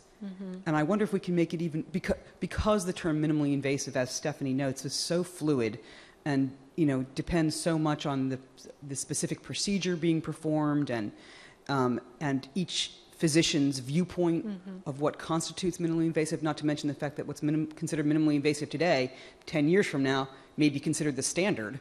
And there's something even more minimally invasive. It's mini invasive, you know. So I wonder if there's just some way to make this more generic, to just say, you know, conversion from one approach, or conversion from, what do we call it, endoscopic percutaneous approach? Yeah, we were still even having trouble with making it sound less like a procedure, but you may be stuck with that. But It's true. I mean, you tried telling the patient it was minimally invasive. Right, It's like and saying there's- you had minor surgery. Right, yeah.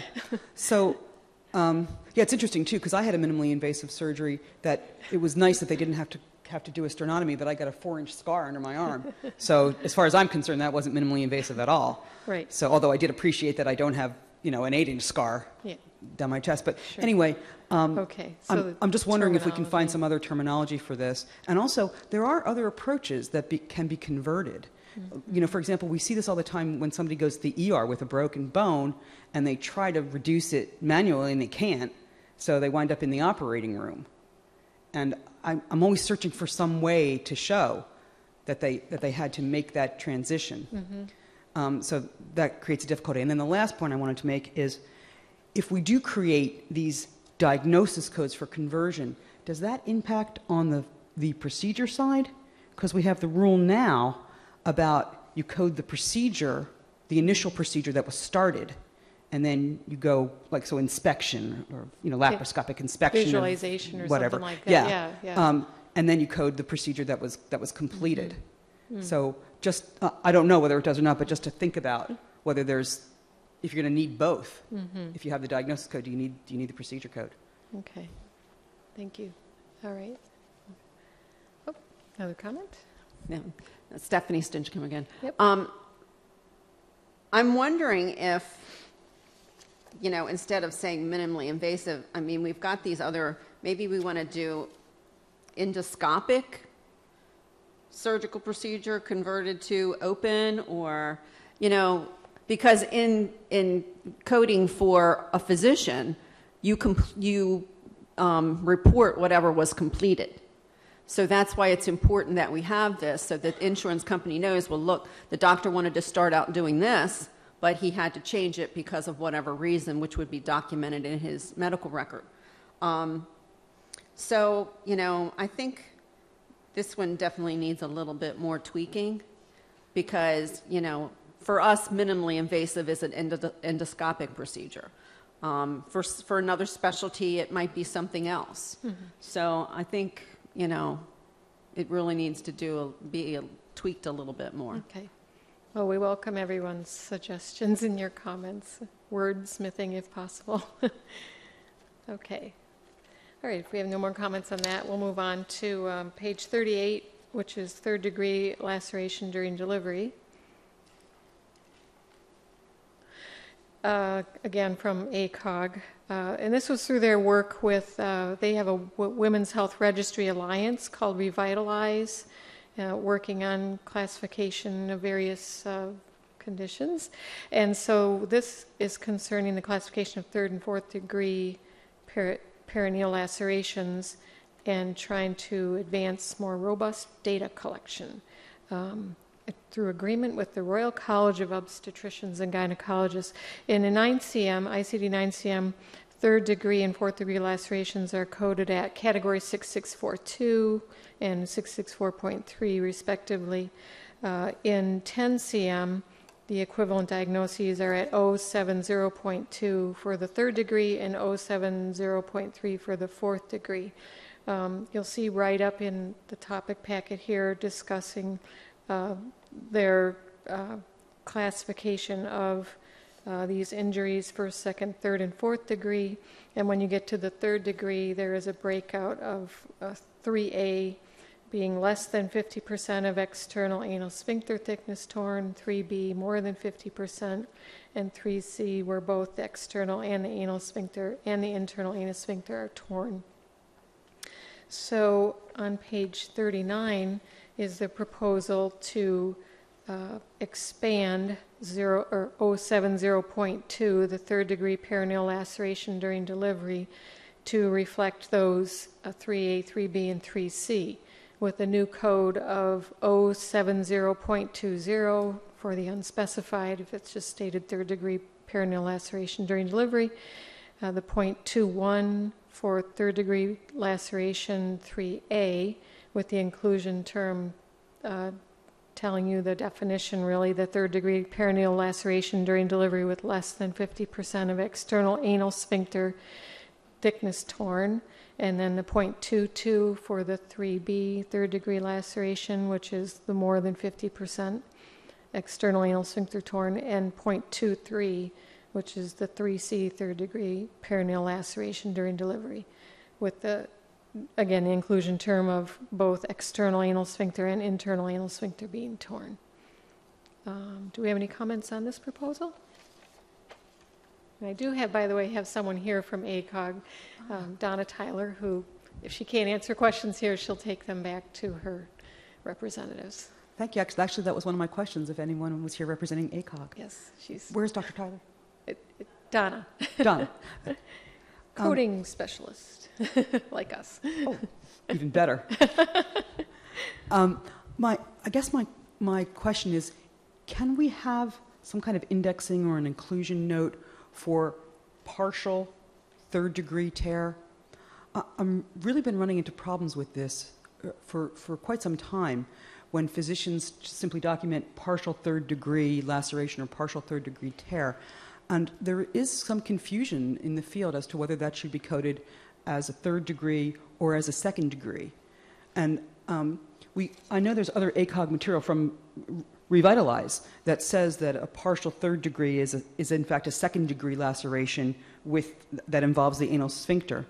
And I know that there are exclusion notes on the second degree codes that say, if it involves the sphincter, code as third degree.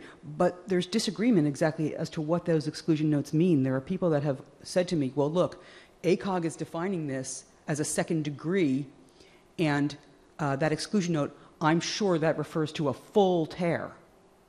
So I'm going to code this as a second degree. Mm-hmm. So it's really not clear if a partial should be second or third. And we also, of course, have the problem with some physicians who just write partial third degree and don't tell you what anatomic sites have actually been lacerated. Mm-hmm. So if ACOG wants a partial third degree coded to third degree, it would be great to have something in the index and an inclusion note that tells us that. Even if you say you'd like it to be in 070.2, I wouldn't know whether I should use 070.20 or 0.21. So if you could give us that, that'd be great. Okay, we'll have them check into that. Any other comments verbally? Okay. All right, then we'll move on to page 40, which is ectopic pregnancy. This, I think, is hopefully relatively simple. It is something that we actually put into ICD-10 SAM way back in 2001.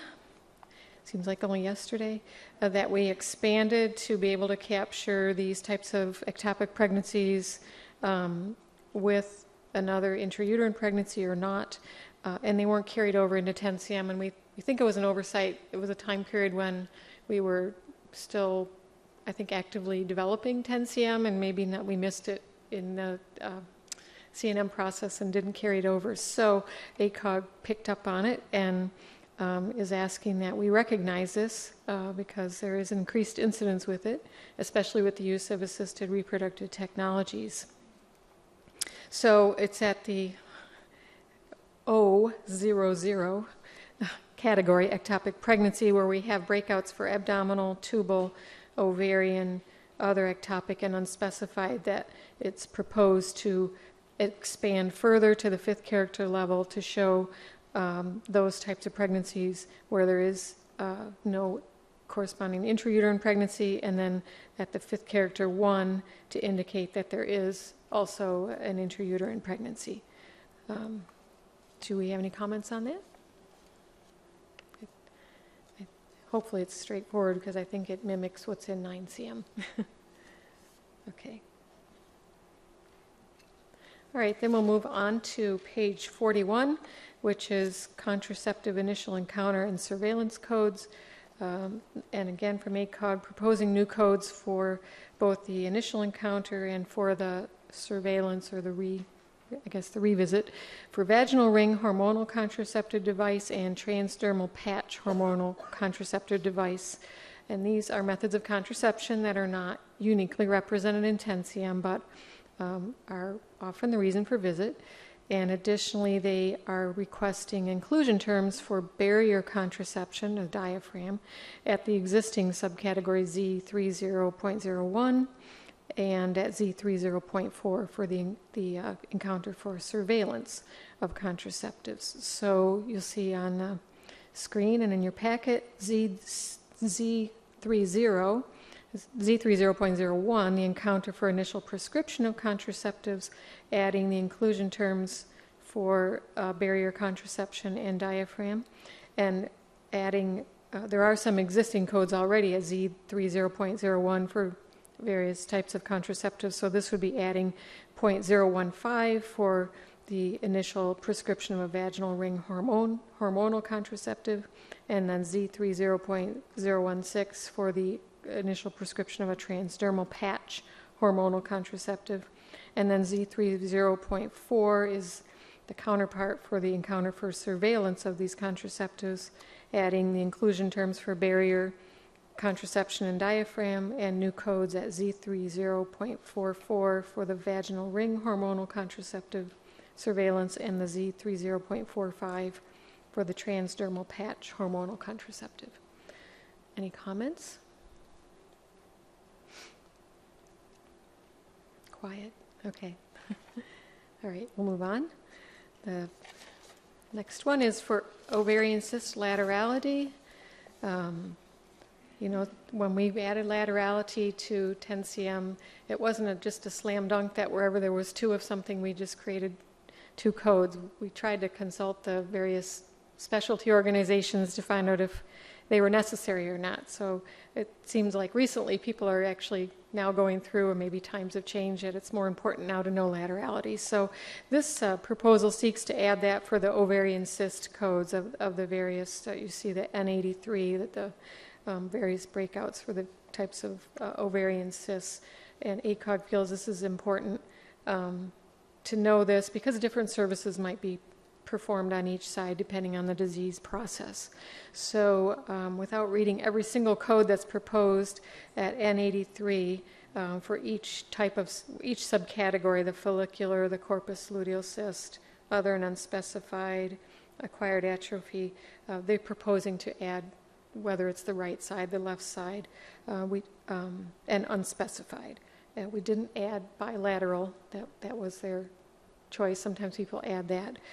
So if you had it both sides, you could code both codes, but I guess they just left that portion out for whatever reason.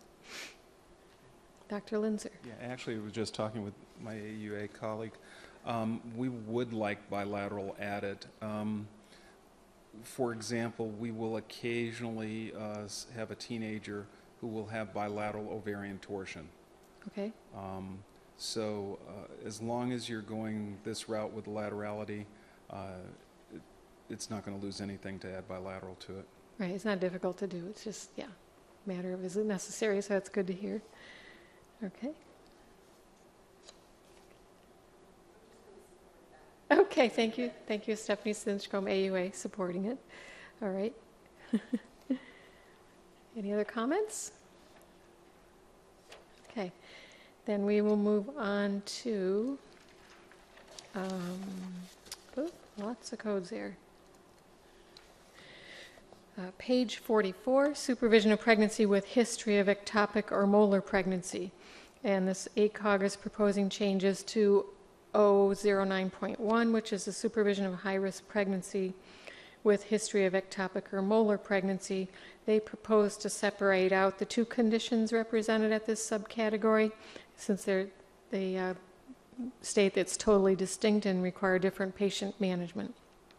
And so to do that, what we're proposing is at 009.1 is to revise those code titles and remove or molar, so it would be supervision of pregnancy with history of ectopic pregnancy in each of those, and break it out by the trimester, and then put the supervision of pregnancy with history of a molar pregnancy at 009.A.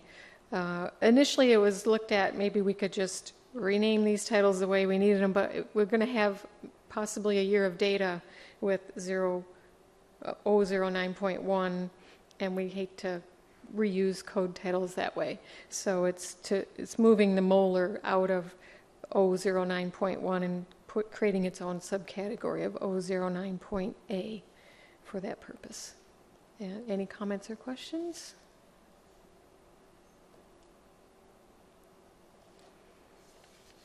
Okay, then that concludes my topics. I think the next one is David's. Unless Donna wants to introduce him.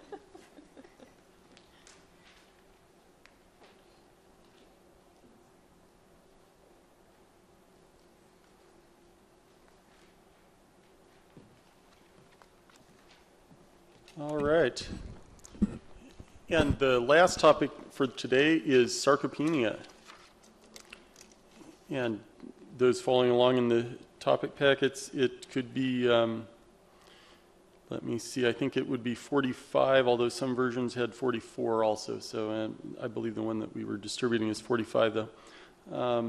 So sarcopenia, and we've got the code proposed changes here also. We received a proposal to create a code for sarcopenia from the Alliance for Aging Research, part of the Aging in Motion Coalition, which is a group of patients, caregivers, and health and aging organizations that are pressing for greater awareness, regulatory consideration, and improved treatment for sarcopenia. It was identified as a specific condition initially in 1989 and was originally referring to the loss of muscle mass occurring with age, seen as a characteristic state that was pretty near universal with aging. But over time, there's been changes in the clinical perspectives on sarcopenia. In particular, loss of muscle mass itself does not necessarily correlate with weakness or with functional impairment. So sarcopenia has come to be defined as a clinically significant disorder based on certain distinct findings and functional issues. The Foundation for the National Institute of Health Sarcopenia Project recently published findings of an evidence-based approach to criteria for diagnosis of sarcopenia, and together with published findings from the European Working Group on Sarcopenia in Older Persons, and with other national and international groups, there's been a consensus based on clinically relevant thresholds. There can be some variations in different regions and some different cut points used, but there's wide conceptual agreement on the base definition for sarcopenia. And it is defined as a combination of low muscle mass together with weakness causing functional problems. The degree of the muscle mass can be measured by appendicular lean mass, that is the non-bone lean mass of the limbs. It's usually assessed with DEXA, dual energy X-ray absorptiometry. The strength levels are usually measured with grip strength using customary protocols. And finally, functional issues usually focus on mobility impairment using standard tests like the gait speed. These are the kinds of tests used to assess for sarcopenia. Patients with sarcopenia usually experience mobility limitations and other functional issues. They may have inability to carry out certain activities of daily living. Low grip strength, slow gait speed are strongly correlated with a decreased ability to recover from serious injury, from falls, disability, and they correlate with more hospital and nursing home admissions and with increased mortality also. There's a number of conditions that have been associated with sarcopenia, and these include hip fractures, being at bed rest with immobilization for various injuries or other reasons, chronic obstructive pulmonary disease, diabetes type 2, stroke, Parkinson's disease, and congestive heart failure. Now, everybody tends to lose muscle mass and strength as they get older, but some older adults can have an accelerated loss of muscle mass, and they may develop sarcopenia without any of those conditions also. Establishing a diagnosis of sarcopenia allows interventions such as nutritional counseling, occupational therapy, and physical therapy. This can include resistance and strength training, and that can help improve muscle strength. Having a diagnosis also allows identification of individuals at risk for falls and future disability, and for whom then preventive measures can be taken. Pharmacological interventions are being considered also. So for a number of reasons, they're proposing that it would be useful to have a new code for sarcopenia. So looking at our screens here, or on the following page, 45, 46, we have a proposed new code at M62, Other Disorders of Muscle, subcategory M62.8, Other Specified Disorders of Muscle. It's proposed to add a new code, M62.84, for sarcopenia. Now, in addition, I show here on the screens you can see exclusions for the sarcopenia from a few other codes. So at M62.5, muscle wasting and atrophy, NEC, we would exclude sarcopenia. From M62.81, muscle weakness, generalized, we would exclude the muscle weakness in sarcopenia. From R53.1, weakness, we would exclude sarcopenia. And from R54, age-related physical disability, we would exclude sarcopenia. So those are the proposed changes. The proposal is, again, to add a new code for sarcopenia along with some exclusions from other potentially related areas. And any comments on clinical issues with sarcopenia or on the coding changes? Yes. Laura Powers, American Academy of Neurology. I just saw this for the first time yesterday, so my education about sarcopenia, which is a term that we don't use, is a little short. But I'm a little skeptical because the major players don't include what I would consider to be the major players in the science of muscle disease, namely the neurologists, the physiatrists, and the rheumatologist, who have most of the science in muscle disease. I didn't see any of those groups listed in the, with the coalition. There may have been some individuals, but I didn't see that as a group. So I need to go back and find out if this is indeed. The other thing is that just the term sarcopenia, it does imply, it implies a separate condition, but the information here doesn't specifically exclude muscle loss that might be associated with the other conditions like, for instance, stroke and Parkinsonism, where that muscle loss isn't what I think they're saying is sarcopenia, which should be completely independent of upper motor neuron and lower motor neuron disease or disease within the muscle itself. I think they're implying nutrition, but it's difficult this information doesn't really say. So I'm a bit skeptical. Should it be senile sarcopenia to limit it to the elderly, or senile sarcopenia without any other disease present? I don't know that the definition is clear enough for people to not just use it for anybody that has muscle loss in any condition. Okay.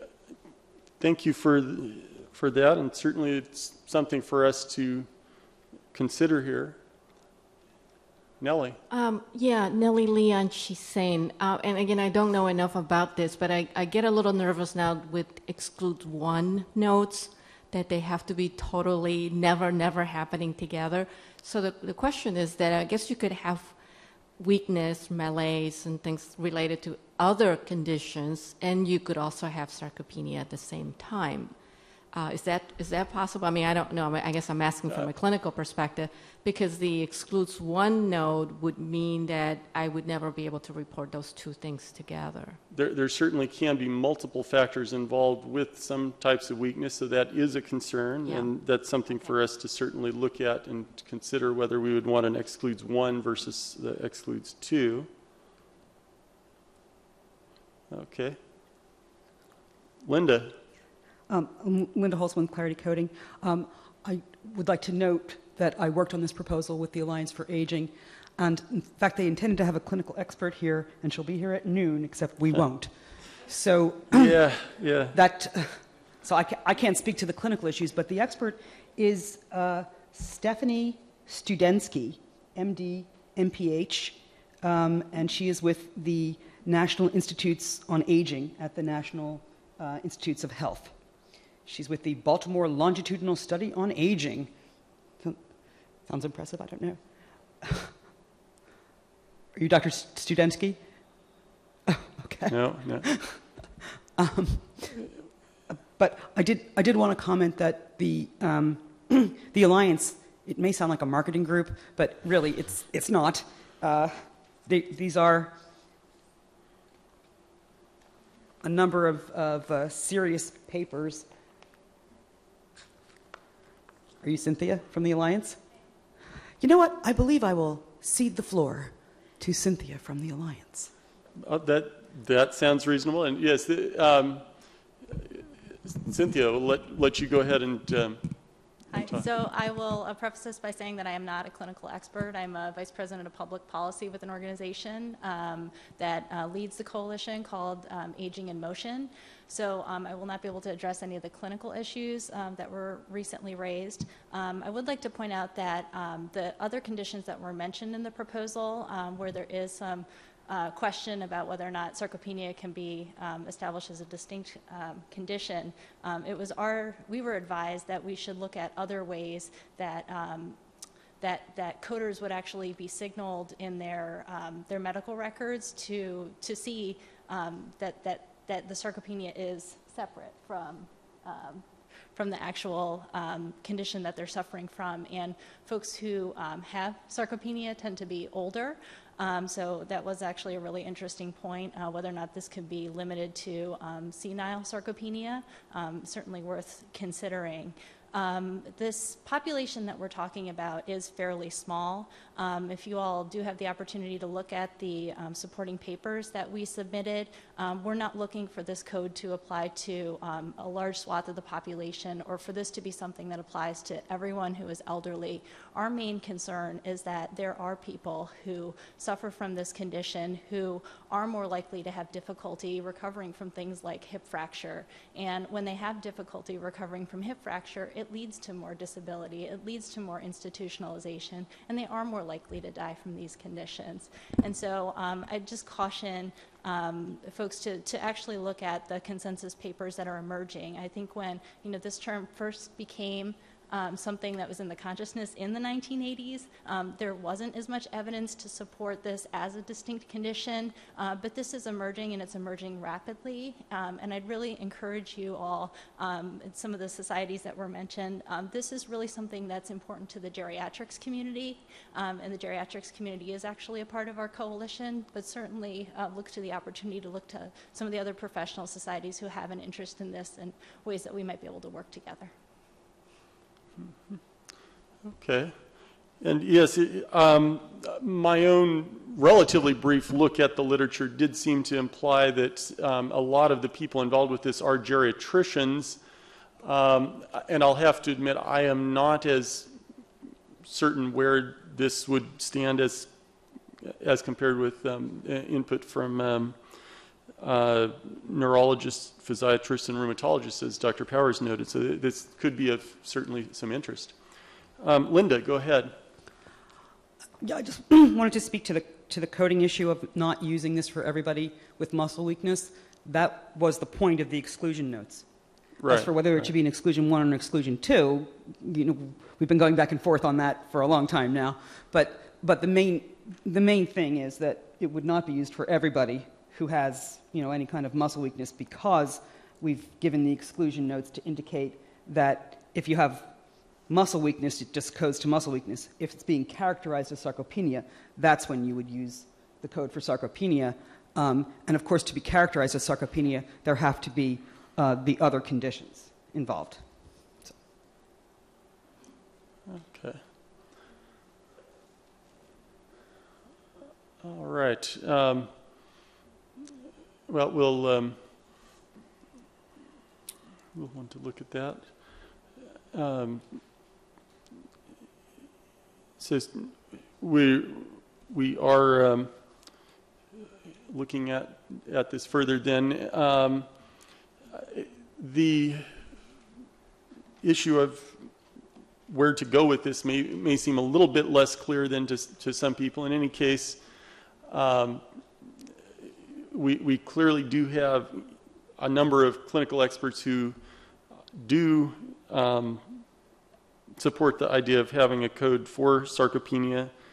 Again, my read on this would be that for the most part, it does look to be geriatricians, and we do perhaps need more broader input from others on this, and I'll certainly be looking for input from Dr. Powers in thoughts on where to go with this.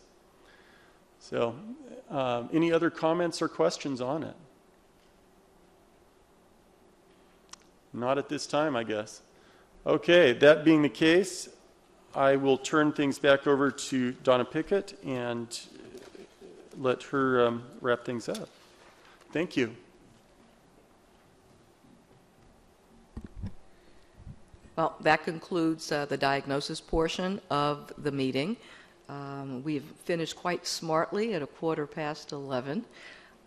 Record-breaking time here. Again, a reminder that we really do appreciate your comments and really look forward to receiving those comments by November 21st. And also, again, please note that the inbox for the NCHS Coordination and Maintenance Committee has changed. The information is in your package, but of course in the topic package you have all the individual phone numbers and email addresses for all of the staff. So if you find that you're not being able to get through the inbox, you know how to find us, and many of you do on a regular basis, and we thank you. With that, I will say that we have drawn to a close, and thank you everyone for your participation here in the auditorium and those on the phone and joining us by webcast, and have a great rest of the day. Thank you.